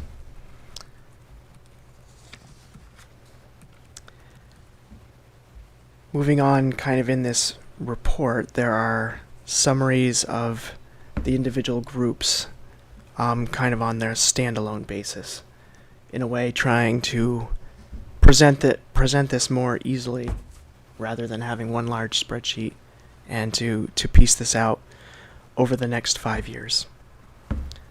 So kind of stepping further into more of a 5-year plan and the use of funds on a use of funds as we are looking to need them. So within the buildings, the key item there is the salt shed, which I mentioned is a fiscal year 26 and 27 expense. Combined for $740,000 for those 2 years. We're looking to spend $40,000 in fiscal year 25 on that, for the total of $780,000. Other projects are kind of listed individually. They're a little bit on a smaller scale. I don't know if you have individual questions on any of those items. This is where I ask a question about sidewalks, or are we waiting? Sidewalks is a little further Oh, down okay. the pathway. Tell me here. when do we get there? 'Cause there's Okay. A major question there. Thank you. Okay. Sidewalks are a little farther down the sidewalk. Yeah. a little further down the path, yes. On page 60 of the packet is just mention of the municipal complex and how we're looking to assign some ARPA interest in terms of the revenue there. So this ARPA interest amount, that $87,000 that's presented on page 60 of the packet, those are interest revenues on ARPA funds that have been earned for the life of the ARPA funds that we've had them. Obviously, we've spent that ARPA money, so the interest income is not as dramatic anymore, but it's still coming in. For the highway piece, this has gone through, a lot of revision. We've talked about how much this is funded annually between the operating and the capital funds. The capital expenses here over the 5-year periods fluctuate from $240,000 to $265,000 annually. We have a beginning fund balance expected of $265,000 to start, with program funding a little low in fiscal year 26, but supplemented with the transfer that was just assigned in the prior packet piece of $145,297. Program funding from there looks to match up more with the capital expenses in the highway department, so it's a pretty steady fund balance year over year in that department. Page 62 kind of gets Had a into question of oh, why sorry. there was a reduction in the funding in 28 for the highway. I can't say there was really a specific reason, Kendall, as I kind of played with the numbers going out, fiscal year 28, 29, and 30. There was probably another item that needed $25,000 at the time, so it just moving a piece of capital tax revenue to kind of make other numbers work in the larger spreadsheet before this presentation came to bear. Thank you. Yep.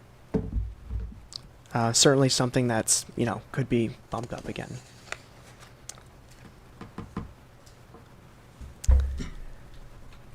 I guess switching to the next piece, the next group is D, which is capital equipment.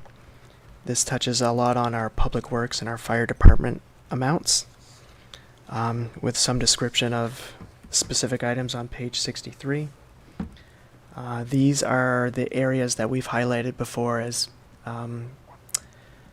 long-term underfunded areas, and there's other supporting documents in the packet that go along with this. I think they're page 75 in the packet and through page 80 or 83 for Public Works and the fire department specifically. The largest piece here to note is in fiscal year 30, where we currently have budgeted a $2.2 million purchase of an aerial truck within the fire department. So that is the largest piece that turns the fund balance into a negative for capital equipment overall by the time we reach fiscal year 30. In the long term, there are underfunding. There's long-term underfunding in these areas.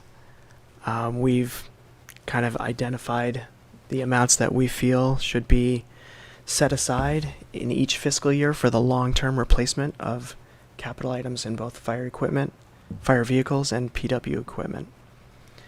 Dan, can I just Yeah. jump in? So a couple points. I do want to call attention to that aerial truck, and your fire chiefs are here in case you have specific questions about that. I think it's worth at least noting, if nothing else, and certainly a chance to ask questions. Dan's talking about underfunding that's exacerbated somewhat in the sense that we have revamped the vehicle replacement schedules for fire and for public works. You've had a chance to see that; it's in the packet.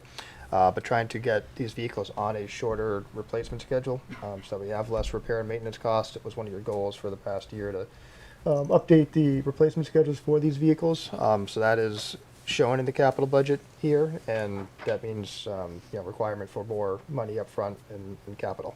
Hopefully we get better trading costs. Hopefully it reduces repairs and maintenance costs along the way. But I just wanted to draw attention to that as well, in case you had questions about that. Will we have the opportunity at some point to speak directly to some capital items in the budget? Okay. I'll just ask my question now, but do we currently have the space to park desired truck inside? Yes. We do. Okay. That's 100% certainty? Yes. Okay. I just wanted to make sure that we weren't planning on something for needing a fire station to park it in. Thank you.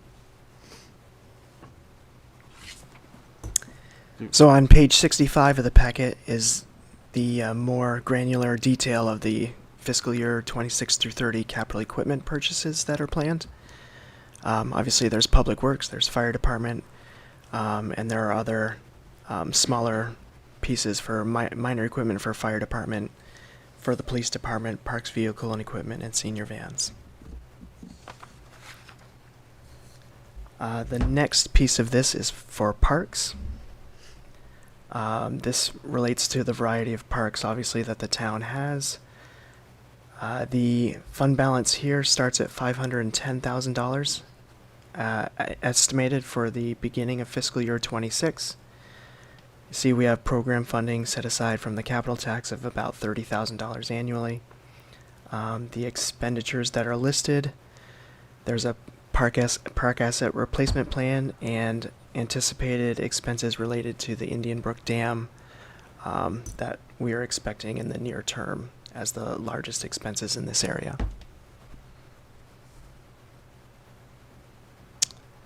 On to Dawn's favorite part with sidewalks, paths, and trails. This group has a beginning fund balance of $331,000 to begin fiscal year 26 anticipated.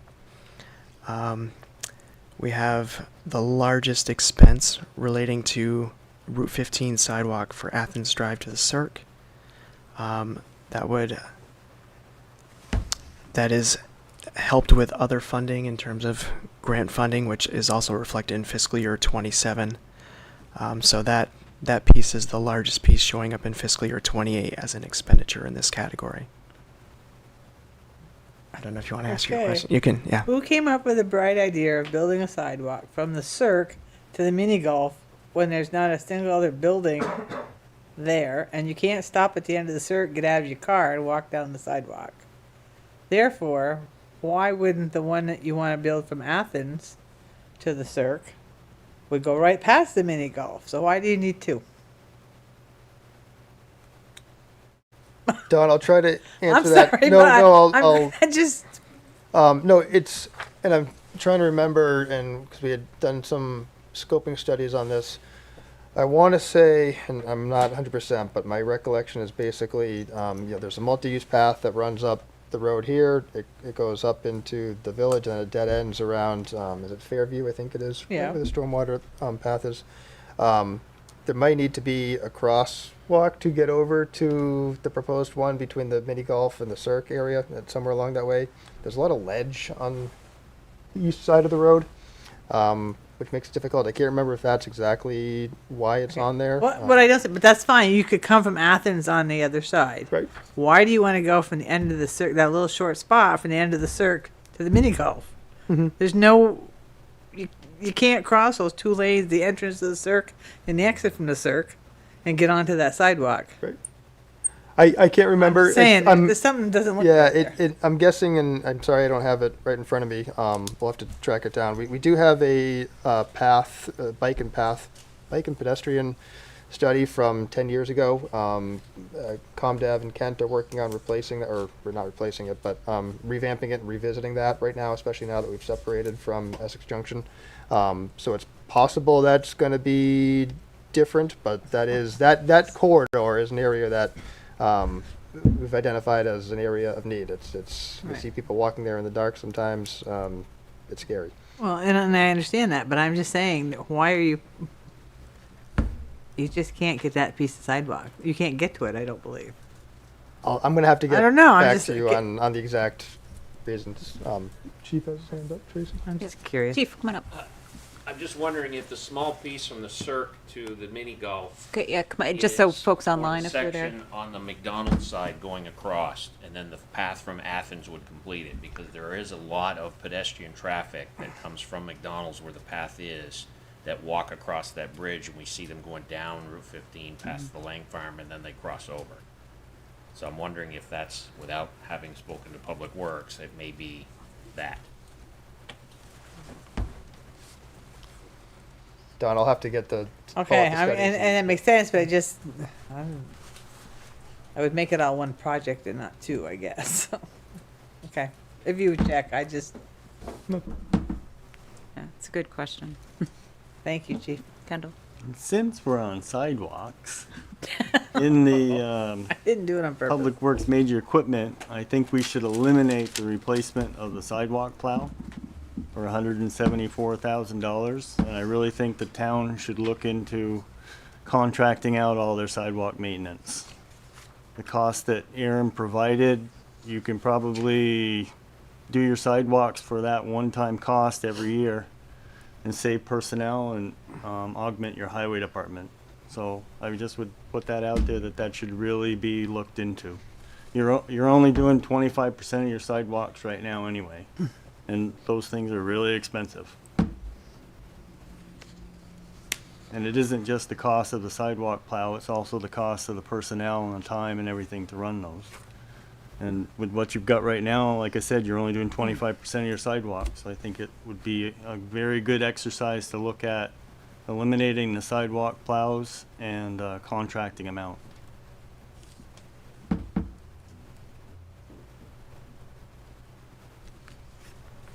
If you do that, you should get rid of the Parks and Recs vehicles and equipment too, and get rid of all the zero turns and the trucks, the trailers, pull them around, because you can get your lawn mowed for about 8,000 times for the price of one lawnmower. But that's a whole nother road to go down. I can speak to the sidewalk piece a little bit, and we've gotten some information, and it's good thoughts. It's not as simple as contracting it out and eliminating personnel. We do have people who are needed to do other Yeah, jobs. no, I'm not talking about eliminating any personnel. I'm reassigning the personnel to highway, because highway is consistently short of personnel. But part of the issue is we're often using the sidewalk plows with people who do not have CDLs. So whether that's our Parks and Rec staff who help out Public Works in the winter, or if it's our Public Works staff who we hire at entry level and haven't had a chance to get their CDL yet. We hope that they get it and they stick with us. Sometimes that's a way to get people started on board. And there's a whole other conversation there about what and when to contract stuff out. Yeah, like I said, we don't have to get into it now, but I do think it certainly warrants a look at, because you've got 1 ton, 1 tons, 3/4 tons, half-ton pickups with plows and stuff. You don't need CDLs. And like I said, you're only doing 25% of your sidewalks right now, so that's a lot of money to spend for a very little, small service.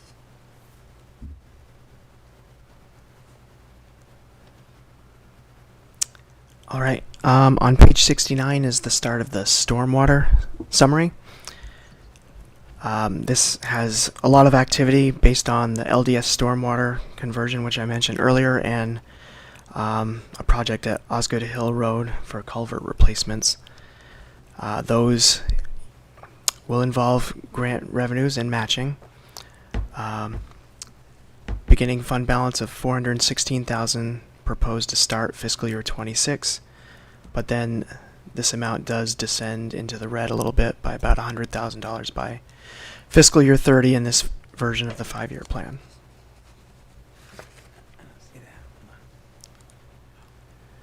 The next page, page 70, is an IT summary. There are 4 projects listed over the next 5 years, relatively small dollar amounts that are all covered by the current fund balance within that group. So no proposed capital tax or transfers for that group, where previously it had been receiving $4,000 or $5,000 annually from the operating budget. Natural resource management. This is a bit of the housing for our Tree City USA certification, which is $2 per capita spending amount. That amount gets us to $23,000, but assuming that we use 10% on personnel, staff, in order to perform the work, the capital impact gets reduced to $20,700 in this budget instance. So that expenditure is just steady over the years until we get our next census number in. So Dan, I'm sorry, did you say the tree replacement that 20,707, that it is inclusive of personnel time? So that is not including Not. personnel time. So we're taking that 10% out, about $2,300, Okay. and that's the difference for those dollar amounts. Okay, thank you. I got a question on that. It might be more for Greg, but what is the timeline for us to get our Tree City USA back under this new model? Like, are we behind a whole year? Are we eligible to prove 25? Or are we going to be looking at 26 before we regain status? I'll have to double check. I think the issue that we lost it, and your chairman is here for Conservation and Trails Committee, might have some insight. I believe we lost it because we didn't have the Arbor Day proclamation was the main reason in submitting some of those materials. Nope. We now have that. You just approved that tonight, and so I'll have to double check unless Ken knows more, but I think it No, can be the pretty quick. proclamation was not the issue. It was the inability to document the necessary $2 per capita expenditure.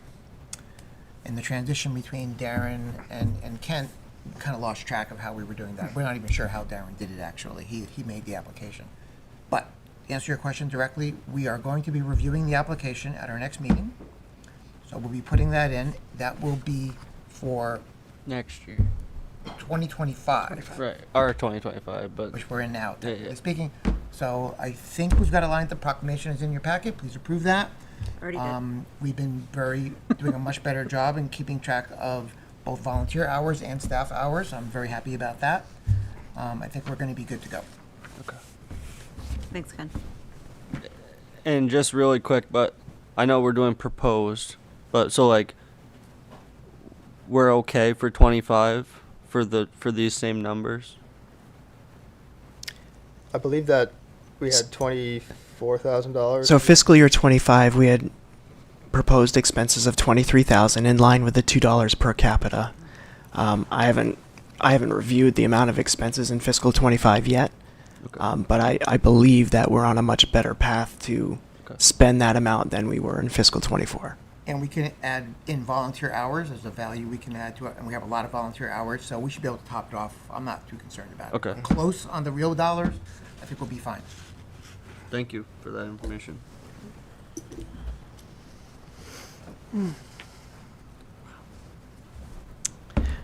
The final segment of this is the undesignated reserves, which is page 72 of the packet. This has usually been about a $1 million balance that has been set aside and used to help provide grant matching for certain projects, like the LDS pond conversion, for example. We do budget here for our interest revenues that apply to the capital cash balance. So the percentage of interest income that we have annually, a part of that gets assigned here in the undesignated piece.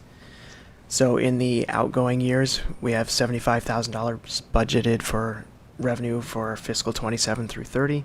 I'm sorry, Dan, what page are you on? Page 72 of the packet I think I found it. overall. Thanks. Yep.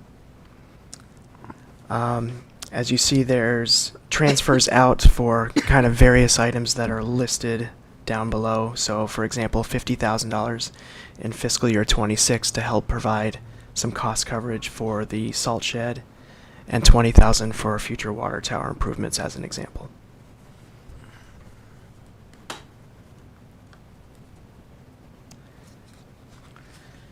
And then page 73, the final page of this summary, kind of provides a longer lens, a 5-year perspective of it in terms of revenues being at 11.8 million and expenses of 13.8 million.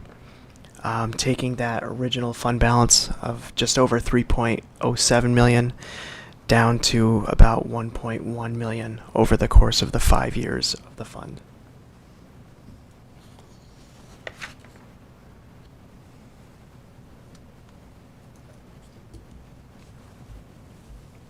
I don't know if there's any more discussion on that, or if we need to discuss the public works vehicles and equipment schedules that are listed here, page 75 onward.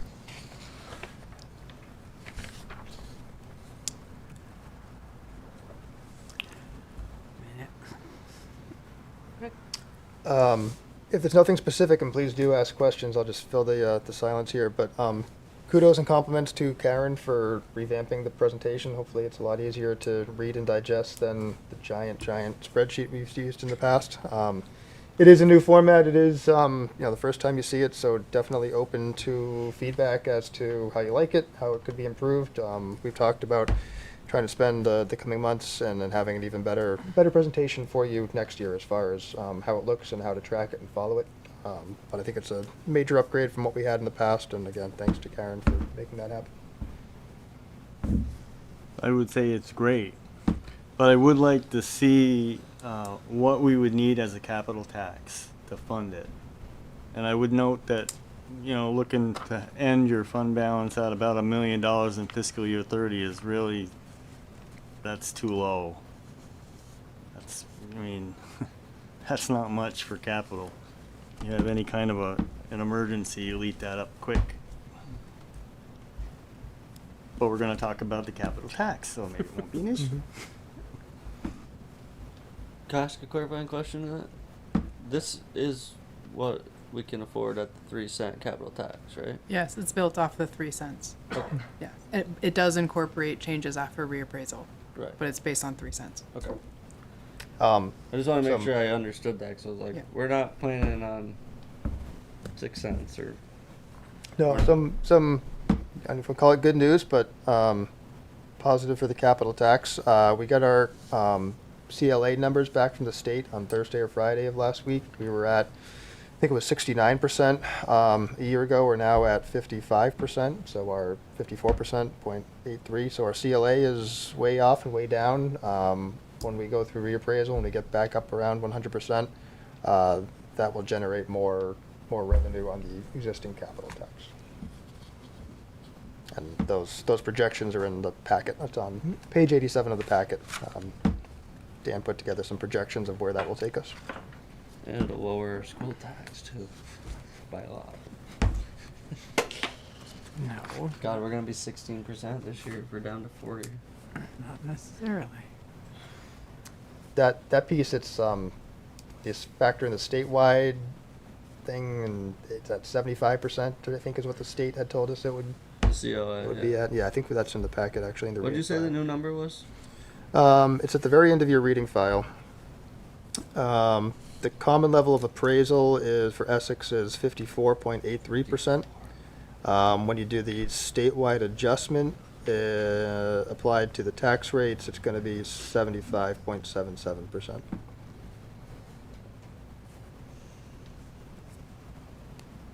Please don't ask me how to explain that, or. Yeah, I looked at the equation before. All I know is that the CLA, the lower the CLA, the bad news for your school tax.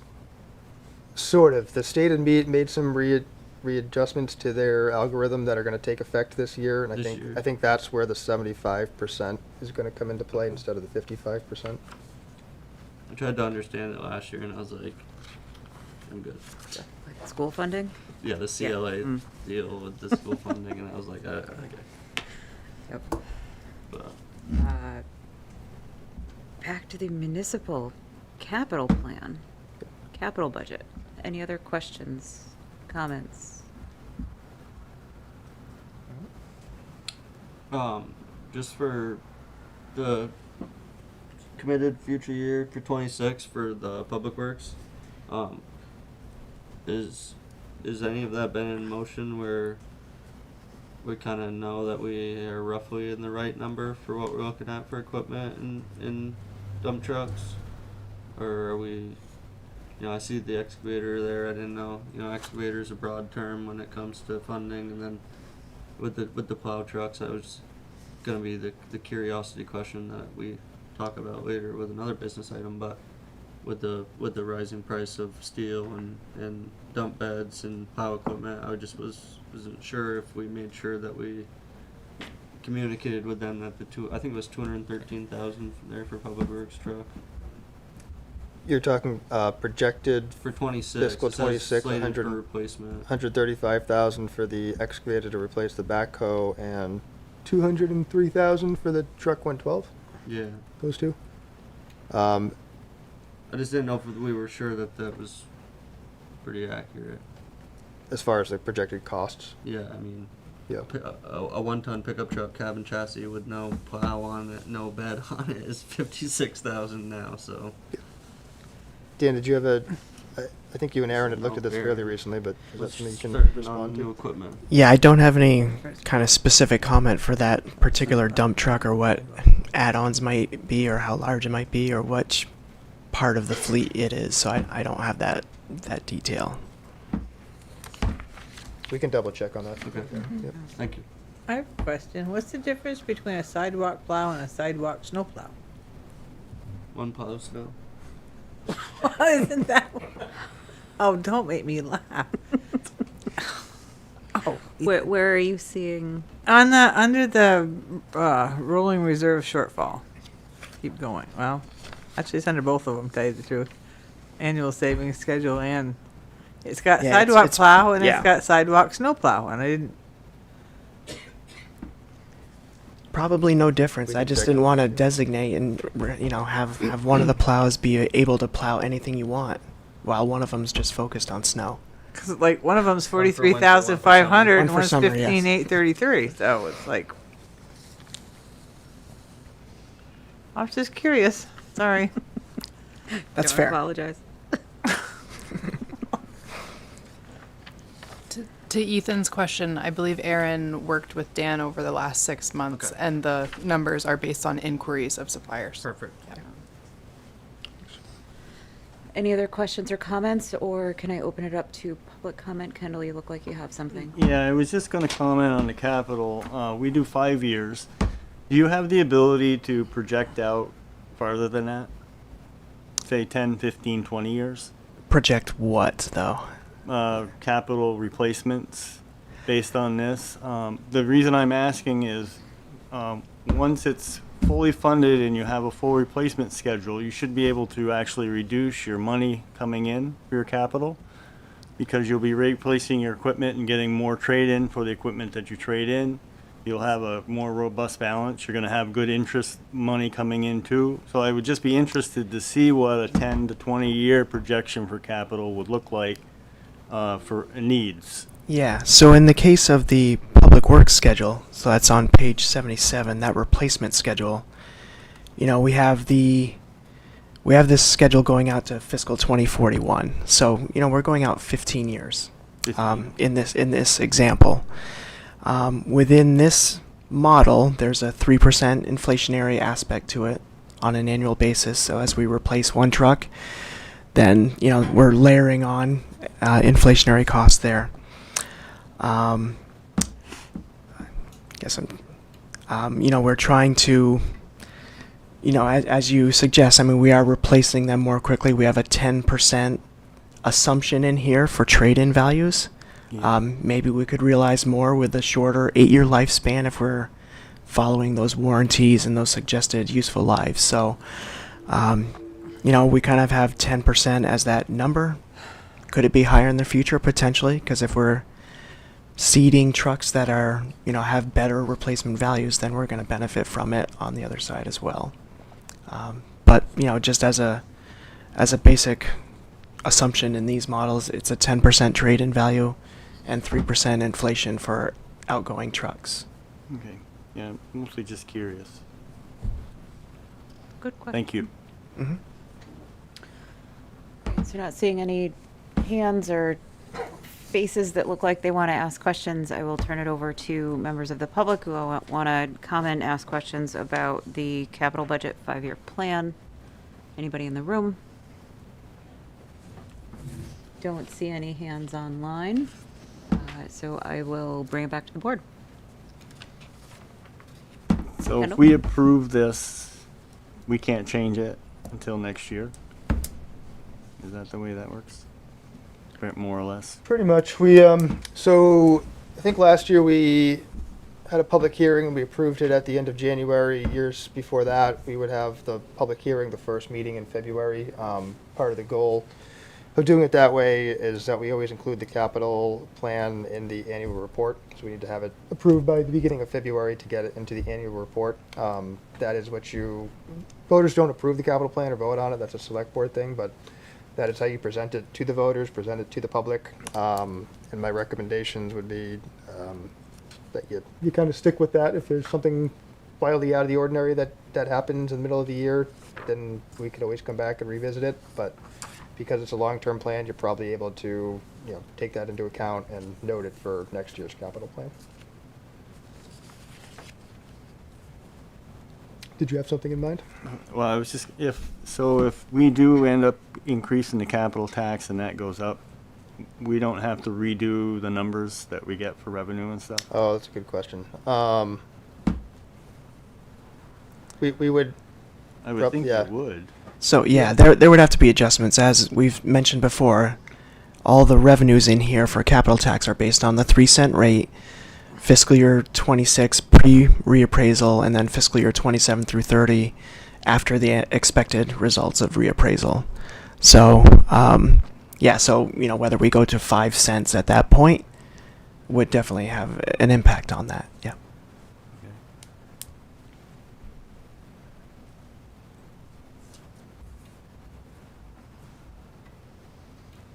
Kendall, are you good?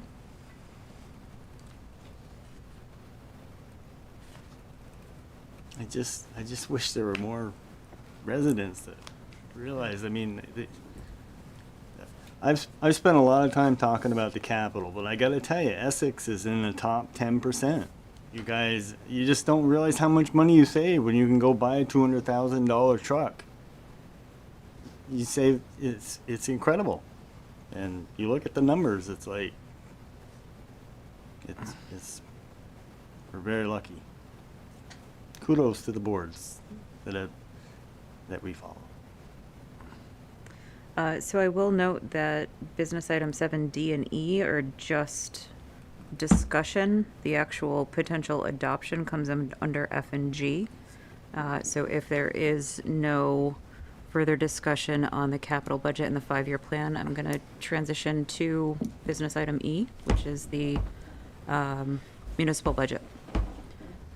So Karen, do you want to, sorry if I can call on you. That was the Do you fire want to run us department. through the adjustments since last Sure. time? What was that, Don? I have fire department information next, sorry. Did we move something? Well, it's part of the operating budget. It's just the first slide. Yeah. No, this is about their. Okay, go ahead. Oh, you gotta keep going. Thank you, Tracy. So there's only a few changes that have been made. Fire, I would say, is the largest. I'll read the three before that in the memo. A reduction in library technology subscriptions of $21.25, a reduction of $500 in the adult collection at the library, and a reduction of $500 in tech supplies. The reduction in fire part-time salaries puts together a couple of different things that I understand have been in motion for some time, as well as the inclusion of an allowance based on the discussions that we've had in previous meetings. So there are a couple of different things. I'll recap them and then we can go into them in whatever detail the board would like. But so there's a minor increase in administrative pay that's included here. There's an increase in volunteer pay that shakes out to roughly about $2 an hour for folks. And then there's also an increase in both per diem pay to $25 an hour, as well as the number of shifts that are offered. I understand now we staff 2 shifts a day. The move will be going to 4 shifts per day. And discussing with the chiefs the schedule, it would probably overlap during some of the busiest hours just to increase call response. And then just an inclusion for training pay because there's quite a bit of training that folks need to remain active. So the vacancy allowance mirrors what happens in patrol for police, but there are 2 different components of that within this proposed budget. One is for the number of volunteers who respond. So we're budgeting for 4 folks to respond for 4 hours each, and then an allowance is assuming on average only 3 folks actually respond to calls. And then under per diem, we're having an allowance for basically a half a shift, which will anticipated result of 3.5 shifts picked up per day when there's 4 offered. So those are the changes that have been made since the December 16th meeting, which total $34,729. And the summary on the second page of the memo shows ultimately the total budget changes and the tax rate change, which is 4.76. As a result of the proposed budget in front of you. So happy to go into greater detail for any of those items or others that you'd like to discuss. If I can just Please. add to that a little bit. Ethan, I think it was you who asked for the spreadsheet of the breakdown of the fire calculation. So that's what Thank you. this is. And we laid it out. Hopefully you see it. I do just want to highlight the per diem. That is, we talked about increasing the minimum call pay, increasing the rates of pay. I can't remember if we highlighted the per diem expansion too. That's part of the effort to get more coverage, have more of that daytime staffing. Karen mentioned the increase in shifts, and the chiefs can speak to that if you have questions about it as well. But it's all kind of this whole effort to get better response to our calls, but while also allowing for that allowance for not having the response rate that we would like sometimes.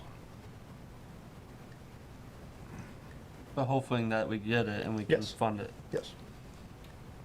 My only question was gonna be, did we get a rock solid number on the part-time employee for the economic or the community development? Isn't that right? Community development. The that the increase right from the department? 0.7 Community to development. 1.0. Yeah, community FTE. development. Yeah, from changing that from the part-time employee to the full-time employee, did we get a rock solid number there? I know we were We don't, and the reason we can't is insurance, insurance. right? But so are we still? I was 70. You said 50. We both agreed it was probably closer to 60. Are we still at the 60? No, it's we can't make hiring decisions based on the benefits that people are going to elect. And so this is going to be an internal promotion expansion for somebody that we have on staff. So it's not as if we can Right. go out and budget for 2 people and see if we get one person or a family plan or whatever. We also don't think we should or could or legally ask what this person would opt into for our insurance. The person is eligible for a family plan, so that's what we're budgeting for. Whether or not they take it is another question. So that's why it's hard to get rock hard numbers. Sorry. I did, just to Ethan's point, him and I had talked about this a little bit further. It does look like it's around 50 for that position. That is rough, to Greg's point. The remaining increases are associated with existing staff. So existing staff benefit costs are going up, as well as the inclusion of new benefits that we're budgeting, I believe, at a family plan rate for the expanded position. That's how we get to 50 versus the 70 that it shows, because some of it's for existing staff. Right. Because we were like guaranteed. I mean, just the salary line item changed by, I believe, over $42,000. We can look at that in a second. 42, 43. If anybody's interested in looking at it, if I can find it. So while Ethan's looking for that, can you refresh my memory and possibly others' memories, what the needs and duties of this position are anticipated to be? It's been a while since we've had that conversation. Right. I think the job description's in Questic. I can pull it up if you're interested. But the short answer is basically that by moving to the Development Review Board from the Zoning Board, the DRB is going to meet more frequently, and so it's going to put additional additional responsibilities on existing staff. So increasing the current part-time assistant to full-time, making that position a planning technician, I think is the title that we used. It's going to allow that person to take on some more duties and responsibilities from existing staff to free them up to handle more of the DRB, more of the planning, basically to allow everybody to continue to fill their jobs while supporting them in doing their expanded roles. Okay. And probably the ability to take on some of the higher level admin work that is right now being done by the zoning administrator as far as permits, stuff like that. This person would theoretically be able to take on some of those things. Okay. So I know I had sent an email on this, but understanding that at least right now, I think the DRB is still only meeting once a month. The Planning Commission is still only meeting once a month. Is the goal for them to both be meeting twice a month? The goal is for them to each meet once a month. They might have some months that come up where they need to meet more often. This being one of them, for instance. Okay. For the DRB. Okay. I know I had a moment the other day where I was like, oh, it is past January once. Now we have a DRB and a Planning Commission. Time flies. All right, thank you, Greg. Yeah, my computer's timing out on me now. Looks like fun. You don't have Questica access, do you? Oh, I can get into it. It's fine. You don't need to read the actual we can job circulate description. that. I have to say that if this is the final numbers that end up, we've come a long ways.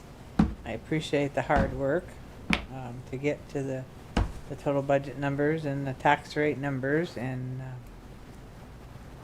I can support something like this. It's a lot better than what we started with, so thank you. Ethan. I agree, except for the 2.5% that's missing in the transfers to capital. Okay. You gotta add that on top of the 4.7%. Okay, so we're really at 7.3%, like where we started. Yeah. We just moved numbers around and took a couple small things. Yeah, the fire vacancy allowance is more so of, if I really hope so that they overfulfill and we need to increase the line item next year and remove the vacancy completely. I really do. But if we come to the end of the year next year and we say, this little thing and that little thing, it adds up to be a big number at the end. And I just went through being the person in the room that dislikes fund balance so much, and everybody's saying, well, we're not going to have any fund balance. I don't think I heard anyone say we're not going to have well, any. that's our goal, right? That's our goal. We're getting closer to that. But. I know, but when the question is, truly is, if I could predict the future the way that you guys say you can, man, I'd quit my job tomorrow and just start telling people their future. But it's really not about being perfect. It's about being in a situation where you're not too low and you're not too high and you're somewhere in the middle, right? So, and that's why the number about the you know, with the community development was so important, because in my mind, right, if we say, hey, we just started the DRB, we haven't even had a meeting, we don't even know what it entails to run the DRB. We can't, quite frankly, say we need staff because we haven't proven that we have done anything with the DRB to run a meeting and say we're overwhelmed. When that time comes, come back to the select board, great. But right now, you know, even at staff's per se number, $50,000 is a lot of money. Yeah.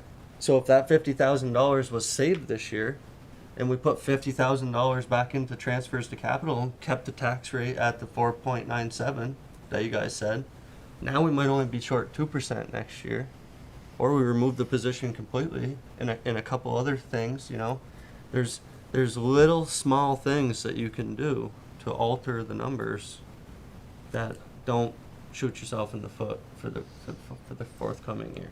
And I know I'm a dead horse. I'm gonna beat my drum a couple more times tonight, but I gotta say it. Like, it's no personal attack on any department or individual in the town. It's just, you know, my wallet's empty. Yeah. I can show you right now. I got no money.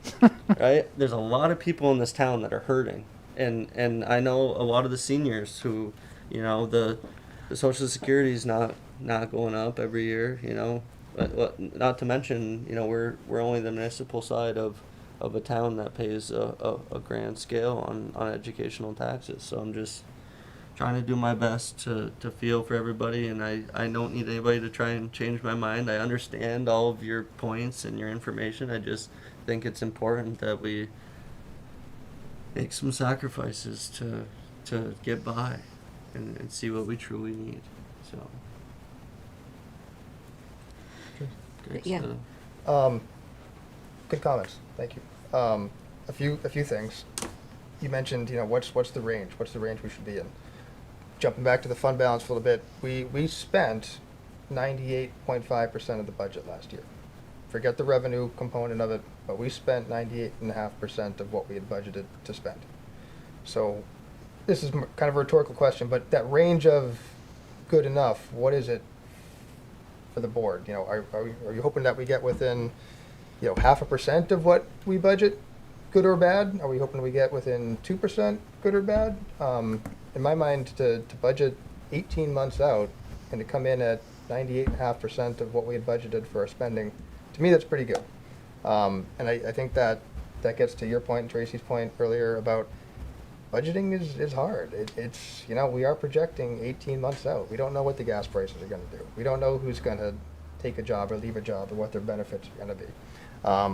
And you gave me an idea that has not been vetted by anybody besides me in the past 3 minutes in my own head.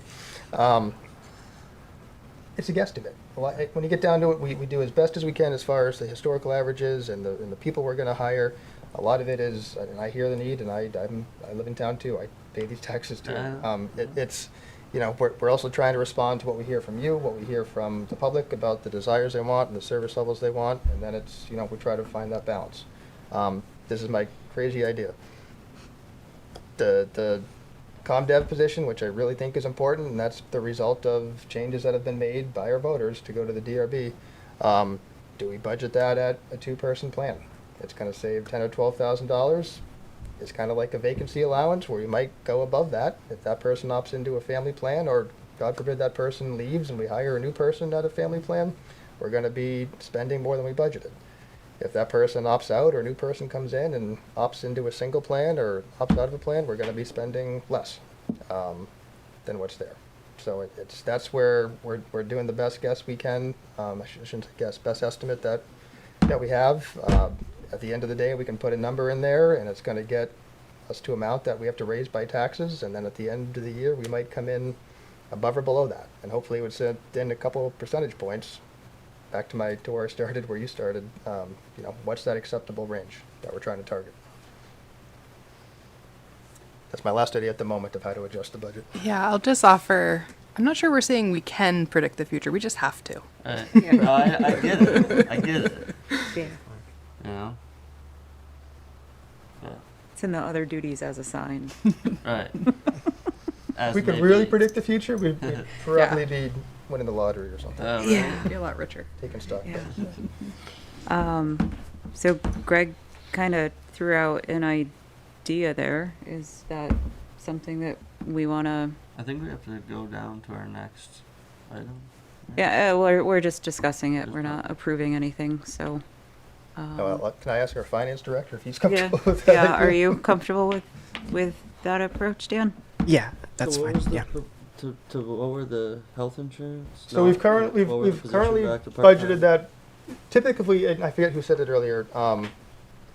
When we have an open position, if it's a new position, if we know something is going to be filled, we budget that it's going to be filled at a 2-person rate, because we have no idea who's going to come in, and the 2-person is kind of in the middle. It could be above or it could be below. We've budgeted for family plan in this instance because of who is in this position right now. We don't know what that's going to be. That person might opt in, they might opt out. The family going to the 2-person plan is kind of in the middle, and again, I hope this person doesn't leave, but anyone can leave at any time, and if this person leaves and we have to fill this position, we don't know what the incoming person's going to take. So budgeting as a 2-person plan is kind of splitting the difference, and it's a guesstimate that might come in high or might come in low.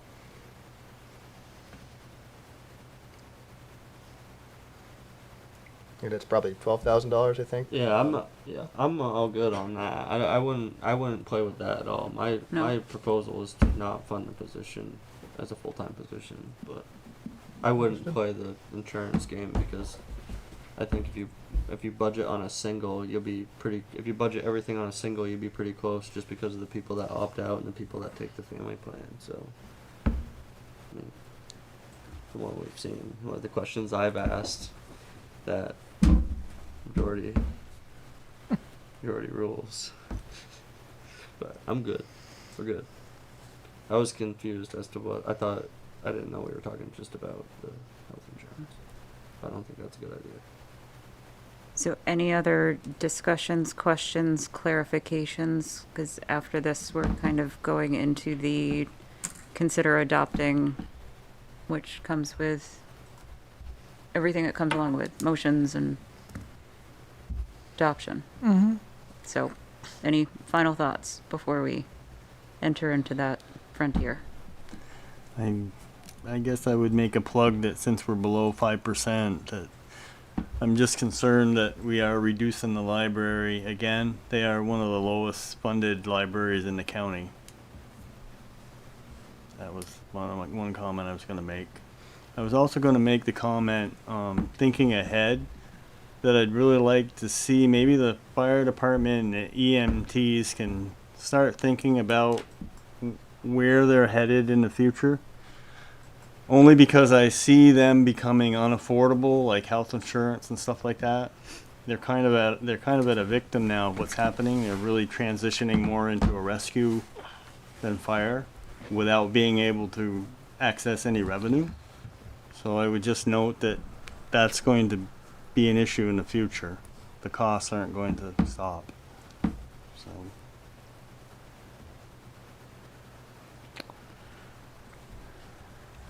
Whoops.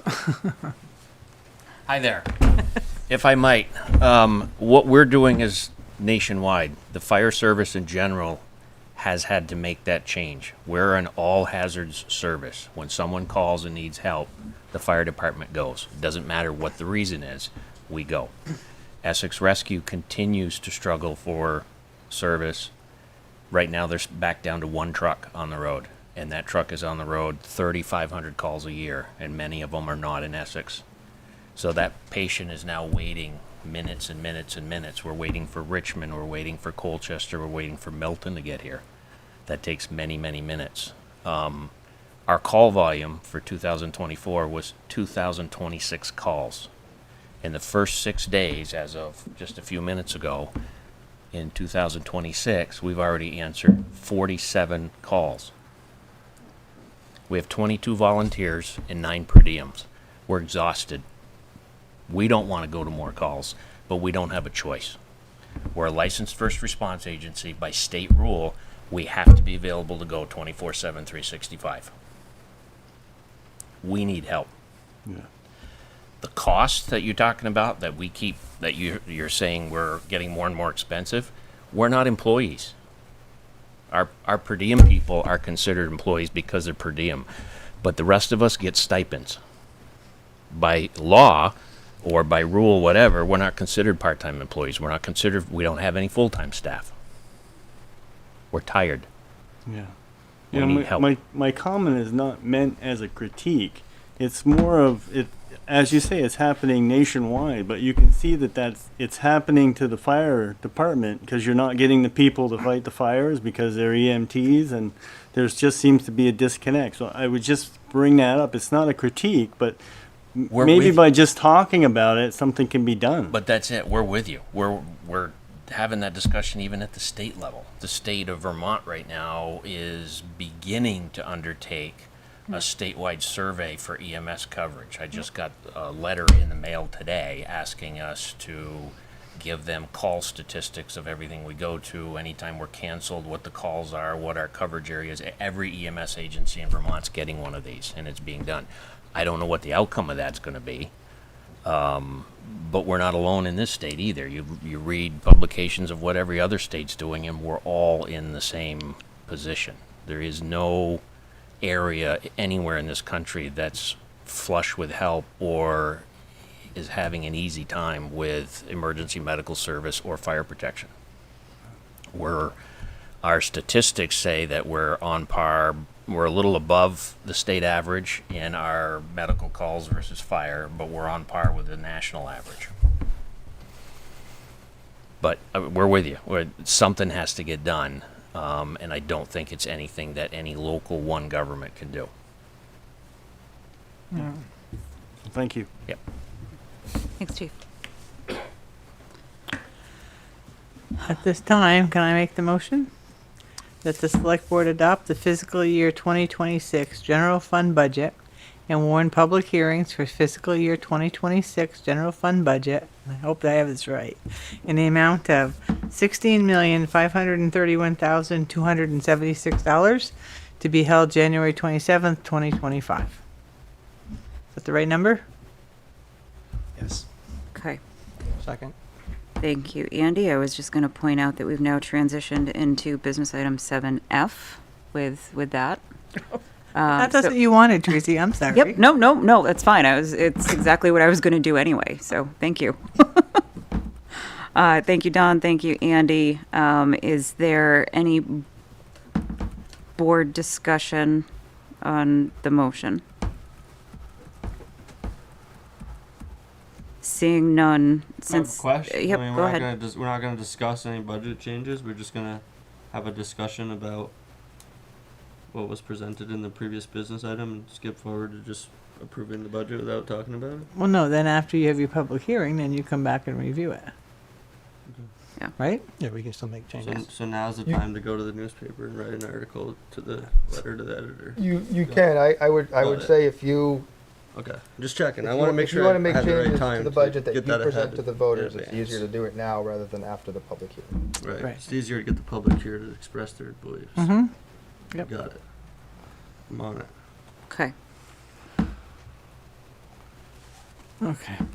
Understanding that this is a motion, I don't think that there's going to be any, but would any member of the public like to comment on the adoption of the select board for the fiscal year 26 municipal budget? Seeing none, bring it back to the board. Everybody has the motion? All those in favor, please signify by saying aye. Aye. Aye. Aye. Opposed, nay. Hey. Motion carries 3-2.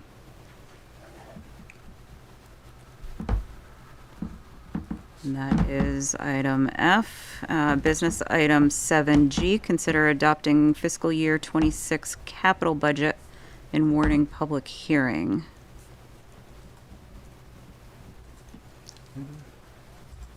Kendall. The same logic applies with the capital that Greg mentioned about the operating budget, right? Correct. Easier to change it than add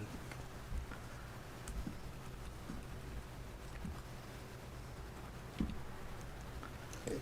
Easier might be the wrong word. I guess I would say if you want to. Usually, typically, historically, the practice has been that you're presenting to voters what you think the budget should be. And then maybe somebody says something that you hadn't thought of and you make an adjustment here or there. But typically what you're doing now is saying we are comfortable with this budget going before voters. Okay. Or 3 of the 5. Or not, yeah. You're fine. This is specific to the capital budget. Would anyone like to make a motion? Sure. Make the motion that the select board approve the fiscal year 2026 to 2030 capital budget and 5-year plan and warn a public hearing for January 27, 2025. Thank you, Andy. Is there a second? Second. Thank you, Don. Any public comment on the capital budget, 26 through 30, morning of public hearing? Seeing none, bring it back to the board. All those in favor, please signify by saying aye. Aye. Aye. Opposed, nay. Nay. Motion carries 3-2.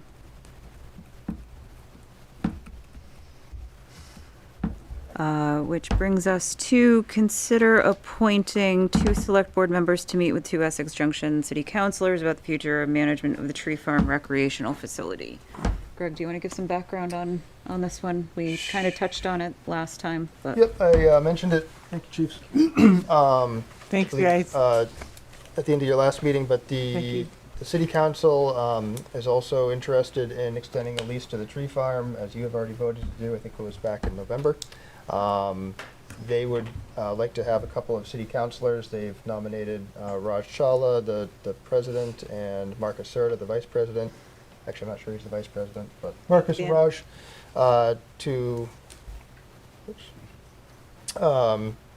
to reach out to a couple of select board members to sort of talk about what your goals are as far as a lease and be able to use that as a jumping off point for how to offer a lease extension to the tree farm management group.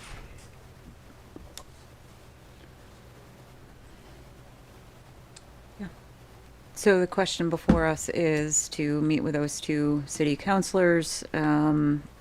The select board could consider appointing 2 members to meet with the city councilors to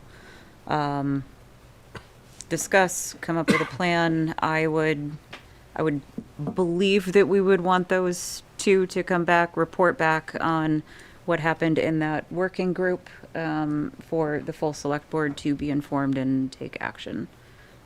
So at this point, I would ask if anyone is interested in doing that, if anybody has any thoughts, if there's discussion on who, what, when, where, why, and how. Do you think it can be done in 3 months? Raj is up for election too, so. Oh, okay.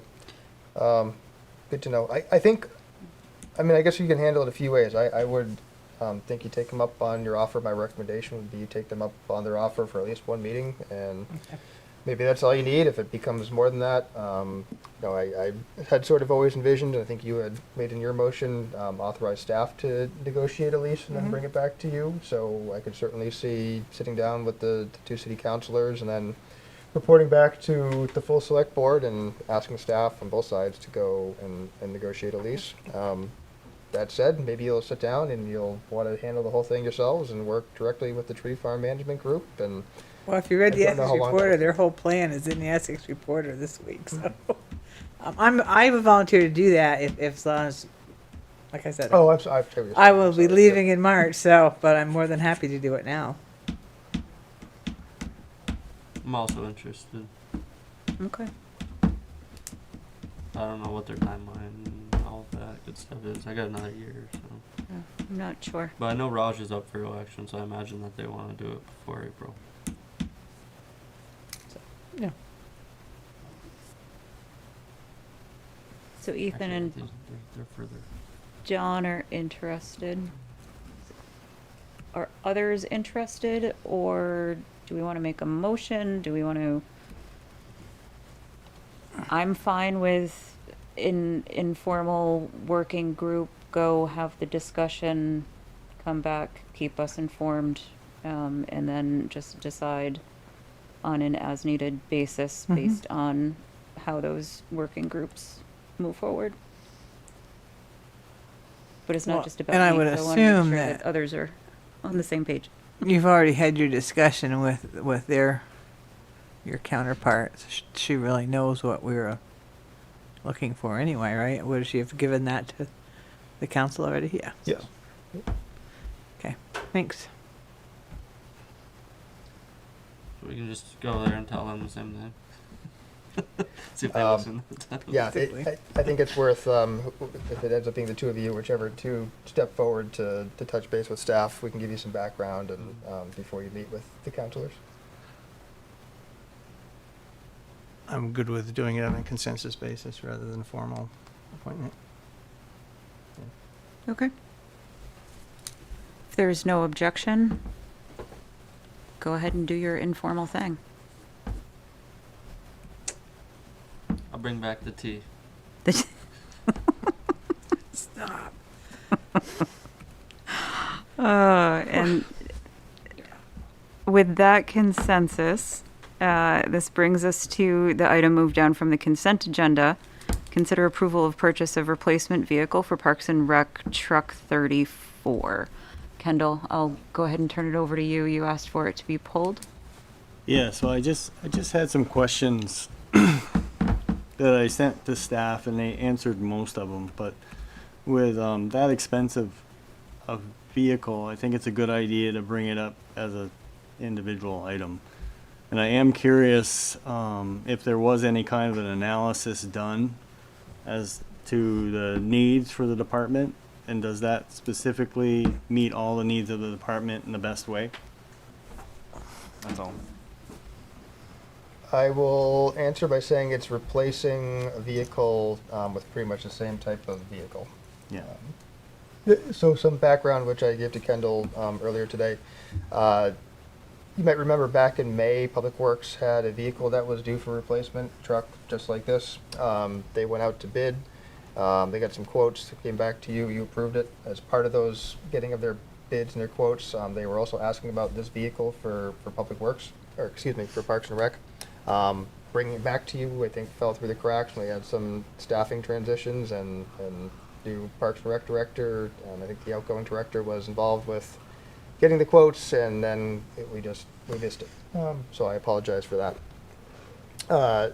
How much analysis was done 6 months ago, 7 months ago, whatever it was, about this being the right vehicle? I guess I just have to say I trust in staff that they're looking for what they need. But I can't answer as far as the extent of that. I don't know, Karen, if you had any more to add to that. I know you spoke to some Yeah, stuff. I was able to catch up with Aaron Martin this afternoon, and he acknowledged that Parks and Public Works both have use for this vehicle, so maybe there's a component of shared funding between the two line items versus calling it a Parks truck. But that because they share it, it gets use all year round. For example, one of the things we talked about is the towing capacity, that it can move materials and equipment around in a way that a 1/4 ton or 1/2 ton or 3/4 ton truck couldn't. So they use it for that purpose. And there's leaf management this is the truck to use it for, as well as all of the winter and building maintenance functions that are allowed basically by it being a dump truck. So I passed on at probably 6:30, right before we started, I passed on some comments from the Public Works director that sort of better articulate those things, but that was what I learned. What year is the truck that they're replacing? I don't have, I think it's at least 10, if not 15 or 20 years old. But I'd have to follow up with that. So that's my point. It's just that you've used that same truck obviously a lot in Public Works versus the Parks and Rec, and I just look at the two, they're kind of separate. They have a different needs, so to speak. I can certainly see Public Works needs a 1-ton truck. They use a dump truck a lot. They're going to plow, they're going to sand, they're going to do that, which was initially what I got back as a question from Parks and Recs. It was all, well, we're going to use this to plow, salt, and sand the roads and stuff. So my question is that if Public Works is using this truck more or as much as Parks and Rec, you might be able to reassess what the needs are for Parks and Rec, specifically. That's all. I just was looking for a little more analysis versus just, well, we've had a truck for 20 years and we're gonna replace it because times are different.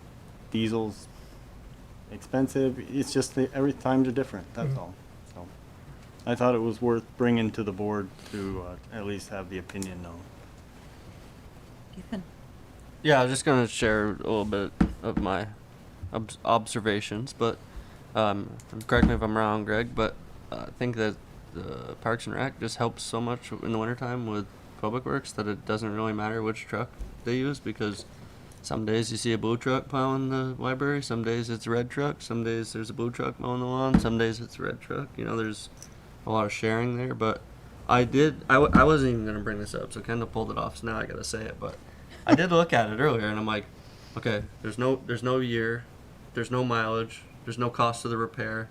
Okay, if this truck is so old and the transmission's so bad, why aren't you buying a dump bed and a new plow for it? You're reusing the dump bed and the plow and the sander. No, we're getting that goes a new, on there? we're getting a new, to your point, yes. Okay, so that cost isn't included in $56,000. No, they also have a That's quoted just out. the cab and chassis. So now you have another $50,000 that needs to go on the truck. It's a little bit less than 40. It's not cheap. It's a little bit less than 38,000. Yeah, so if you remember the Public Works conversation from back in May, it's exactly the same. Okay. It's a truck, and then there's I know another, the truck. I know what Yeah, year it is. and then there's another purchase that's I'm pretty within sure my it's purchasing threshold 2012, to but- do the plow, the attachments, and the sander. And it is used for all those same reasons that the Public Works truck is being used for. I know it's pre-15, but I'm pretty sure it's a 2012. That I know my quite GM's pretty good. possible. Yeah. But I was just curious, you know, looking at it now after he pulled it out, like, you know, no shame, but maybe that's there bad things to put in there. Mileage, year, Yeah, you no, know, it, condition of the vehicle. Maybe. I don't know. they're all, I found out this on Friday morning. Yeah, no You had a worries. meeting today, so I wanted to make sure it got in front of you today. If you want to get some more information, happy to. I'm all do that about at the it. next meeting. Yeah. Just wanted to pick But on you. and I typically, yes, I would give you more information. I just wanted to explain why it came to you the way it did. Perfect. I mean, it's just that I'm going to probably pull out a lot of these vehicles because you look at the way they do things now for, you know, parks and recs and lawns and stuff like that. It's a lot different than it used to be. It used to be everybody had a great big pickup, big trucks, big things. It was no big deal. Diesel was cheap. Now they're switching to different ways. They're using trailers a lot more, people movers versus equipment. I mean, and that part of that is my own personal thing. I think of Parks and Rec as, you know, mowing, maintaining stuff, doing the parks. I don't think of them as always plowing, salting, sanding roads with a public works vehicle. So if you don't ask the question, you never you never gets looked at. So. Thank you.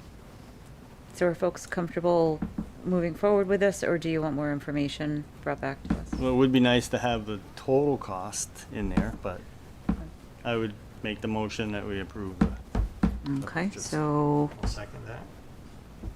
I will just note, I believe the Public Works Director has joined online. If you wanted to offer an opportunity to comment, maybe he can fill in some of the gaps.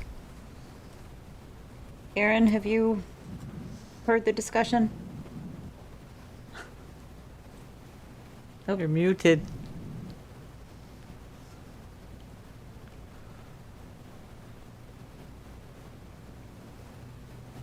Yeah, I still can't hear you. Is it our TV though? We haven't had anybody talk in the public today. Yeah, That's true. I was gonna say, is it a volume thing? Blast our eardrums out when we do that. Can you do sign language? Now you're deaf. Okay. Oh. I think it has to go way up farther than that, Karen, to hear him. Okay. Yeah, try. I'm not sure, but I remember somebody else had to. Aaron, try now. No. Nope, never mind. You might want to turn it down. Is there anything you if can it do does then? work now. It's showing up in my system. Can you hear him when you translate? I wonder if Oh, Yeah. Aaron, try something now. nope. Recording in progress.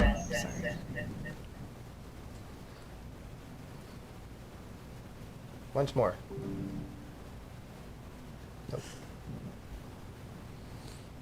Nope. I guess you have to drive down here to tell us. Yeah. Tell you what, Aaron, I will call you. How's that? It's a good thing we didn't have public comment. Or maybe they were yelling at us the whole time we couldn't hear them. There's nobody on. Yeah, So, there was. it was pretty good. Actually, Irene's been. Hello. Okay. That's his phone. Can you turn your mute on? How's that?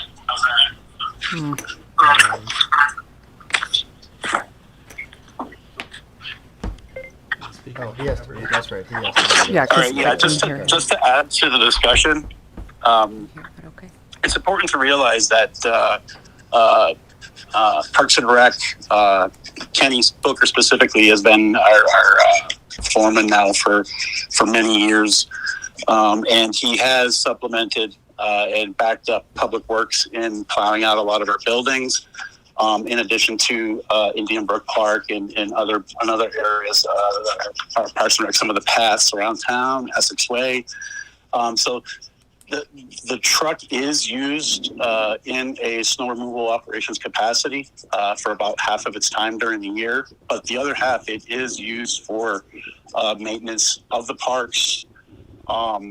And in the fall, heavily, specifically with leaf removal for all of the parks, especially 40th and Allen, Indian Brook, and some of the other parks around town. But I definitely see it as a 50-50 kind of truck. It does a lot of work for us, but it also does a lot of work for Parks and Rec.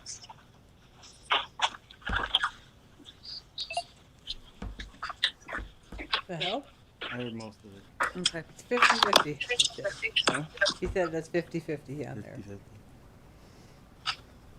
So Kendall, just to clarify, you said that you made the motion, but is that to, what's in the packet, to approve the purchase of the replacement for the Parks and Recreation Vehicle 34 as identified in the? Yes. Yeah, okay, Andy, and that's what you seconded? Yep. Yes. All right. Any further discussion or questions? The only question I have is how do you get the rest of the approval for the rest of the equipment? Doesn't need it. You don't need it? It's under the. It's Oh, 'cause it's purchasing under threshold where I $40,000. can approve it. Correct. Okay. Got it. All right, ready for the question? All those in favor, please signify by saying aye. Aye. Aye. Aye. Opposed, nay. Motion carries 5-0. Thanks, Aaron. Thanks, Aaron. Thanks, Aaron. So the next item on our agenda, the last item on the business items, is around the evaluation standards for the town manager. Not meaning to talk about the actual evaluation, but there is a potential executive session if anyone would like to go into executive for specific items. This is just to potentially approve the evaluation standards that we used last year, just to make sure that that is in line with what the select board expects for the evaluation of our town manager. There was the form survey in the packet that was used last year.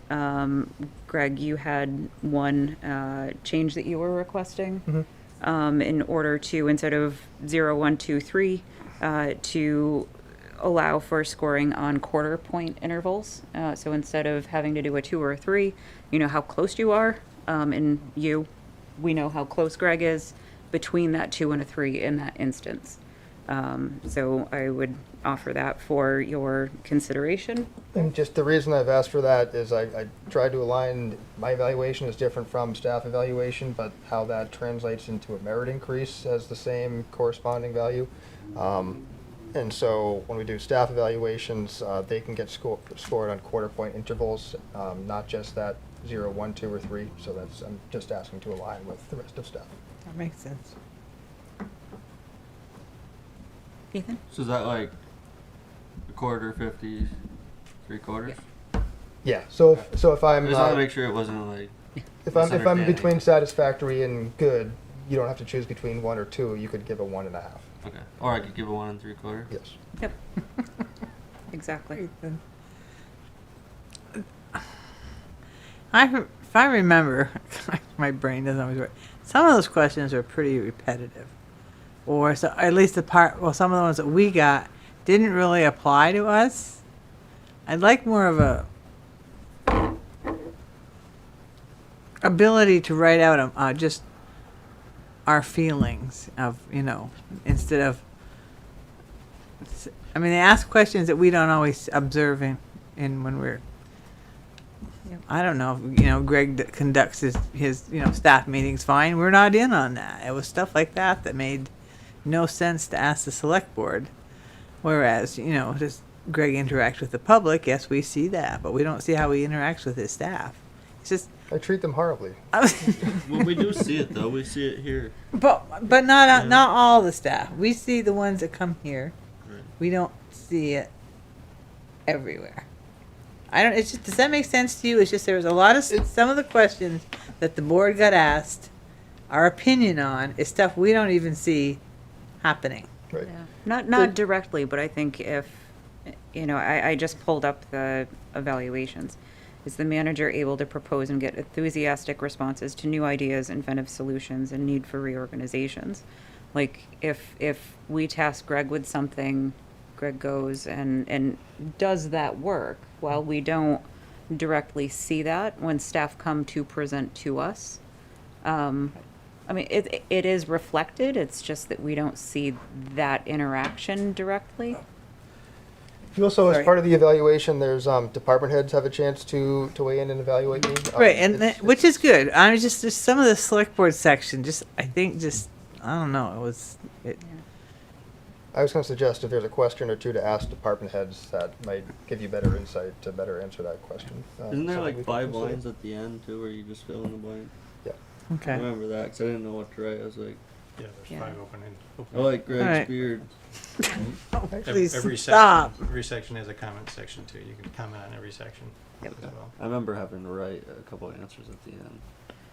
All right. I don't even know how to I spell. just thought of it was. Come on up. It's fine. I looked over the questionnaire, and I noticed that department heads get a chance to weigh in, but your appointed committees and commissions are supported by, indirectly or directly, by our town manager. And maybe it might be nice to ask your appointed committees and commissions what they think.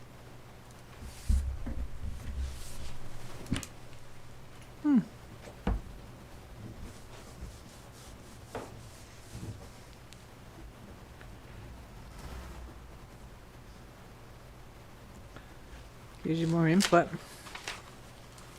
I'm trying to think of the logistics of that. Immediately I jump to, in the state we have like 360 evaluations where it's more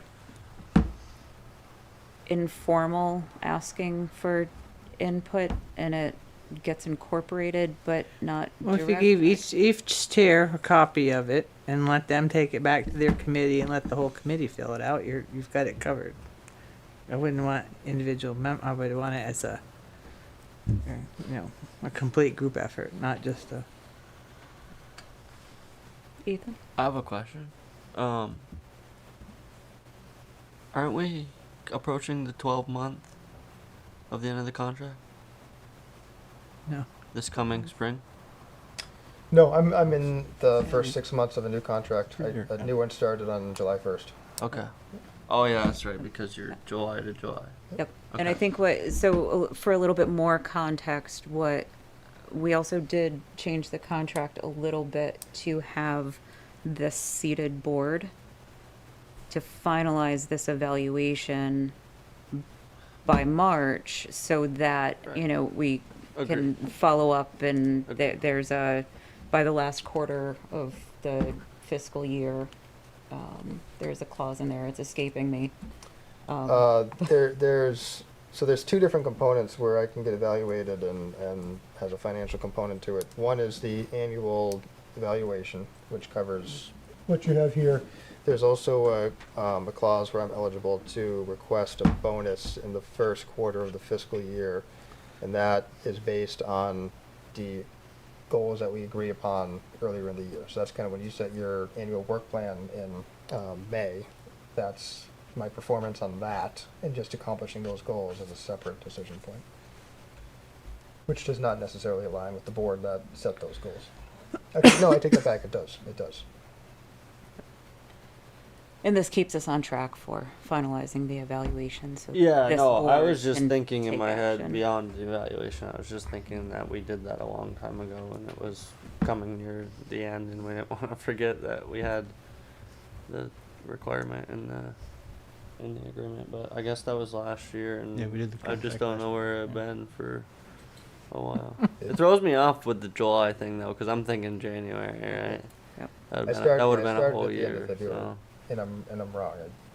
It will be potentially a transition of boards depending on who sets the goals for the coming fiscal year, and then if there's a change in March. So it's But we're now evaluating on our goals we set last year. Correct. And then they would be evaluating on the goals that they set this coming year. Correct. Okay. And you're 3 years from July 1. Okay. Got it. this Okay. past July. I was just curious because I was reading through this and I'm like, oh, how long has it been? 'Cause this is made my third year. So, In my fourth year. question before you is, does the select board want to approve the evaluation standards and direct staff to begin the evaluation process? Which is sending out the survey to the department heads, sending it out to us.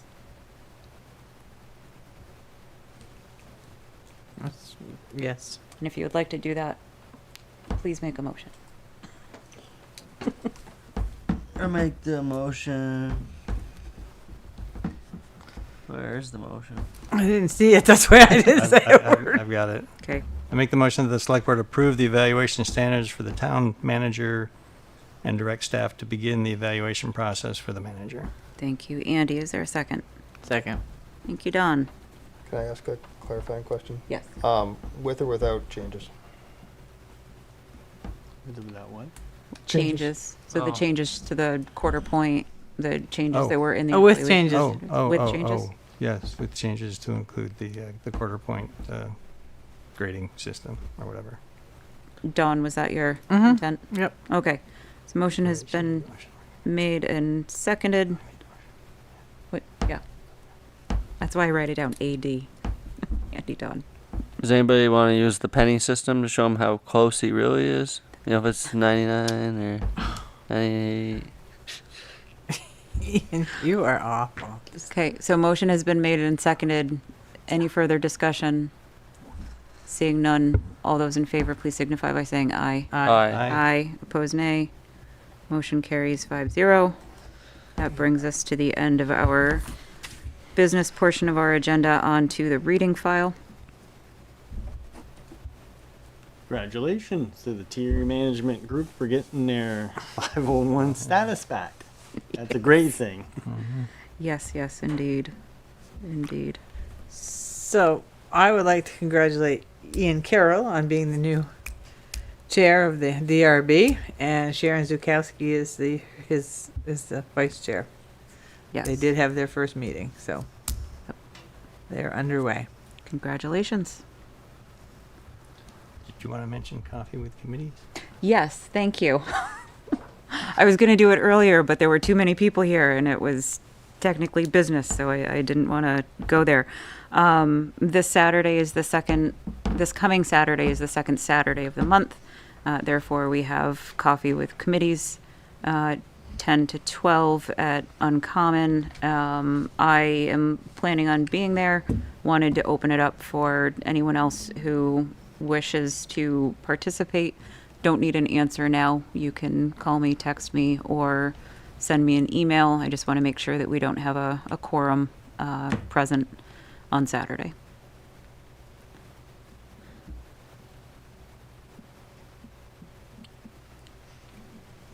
And Well, don't beat me to What it. are you thinking? You look like you're thinking to say something. What? Me? I'm thinking about all kinds of things. But I don't drink coffee, so. Okay. Any Okay. other items for the reading file, board member comments? If not, I I make would, the motion, we adjourn? thank you, Don. Is there a second? Second. Thank you, Don. Sorry. Thank you, Ethan. Motions to adjourn are not debatable. All those in favor, please signify by saying aye. Aye. Aye. Oppose, nay. Motion carries 5-0. We are now adjourned. Thank you.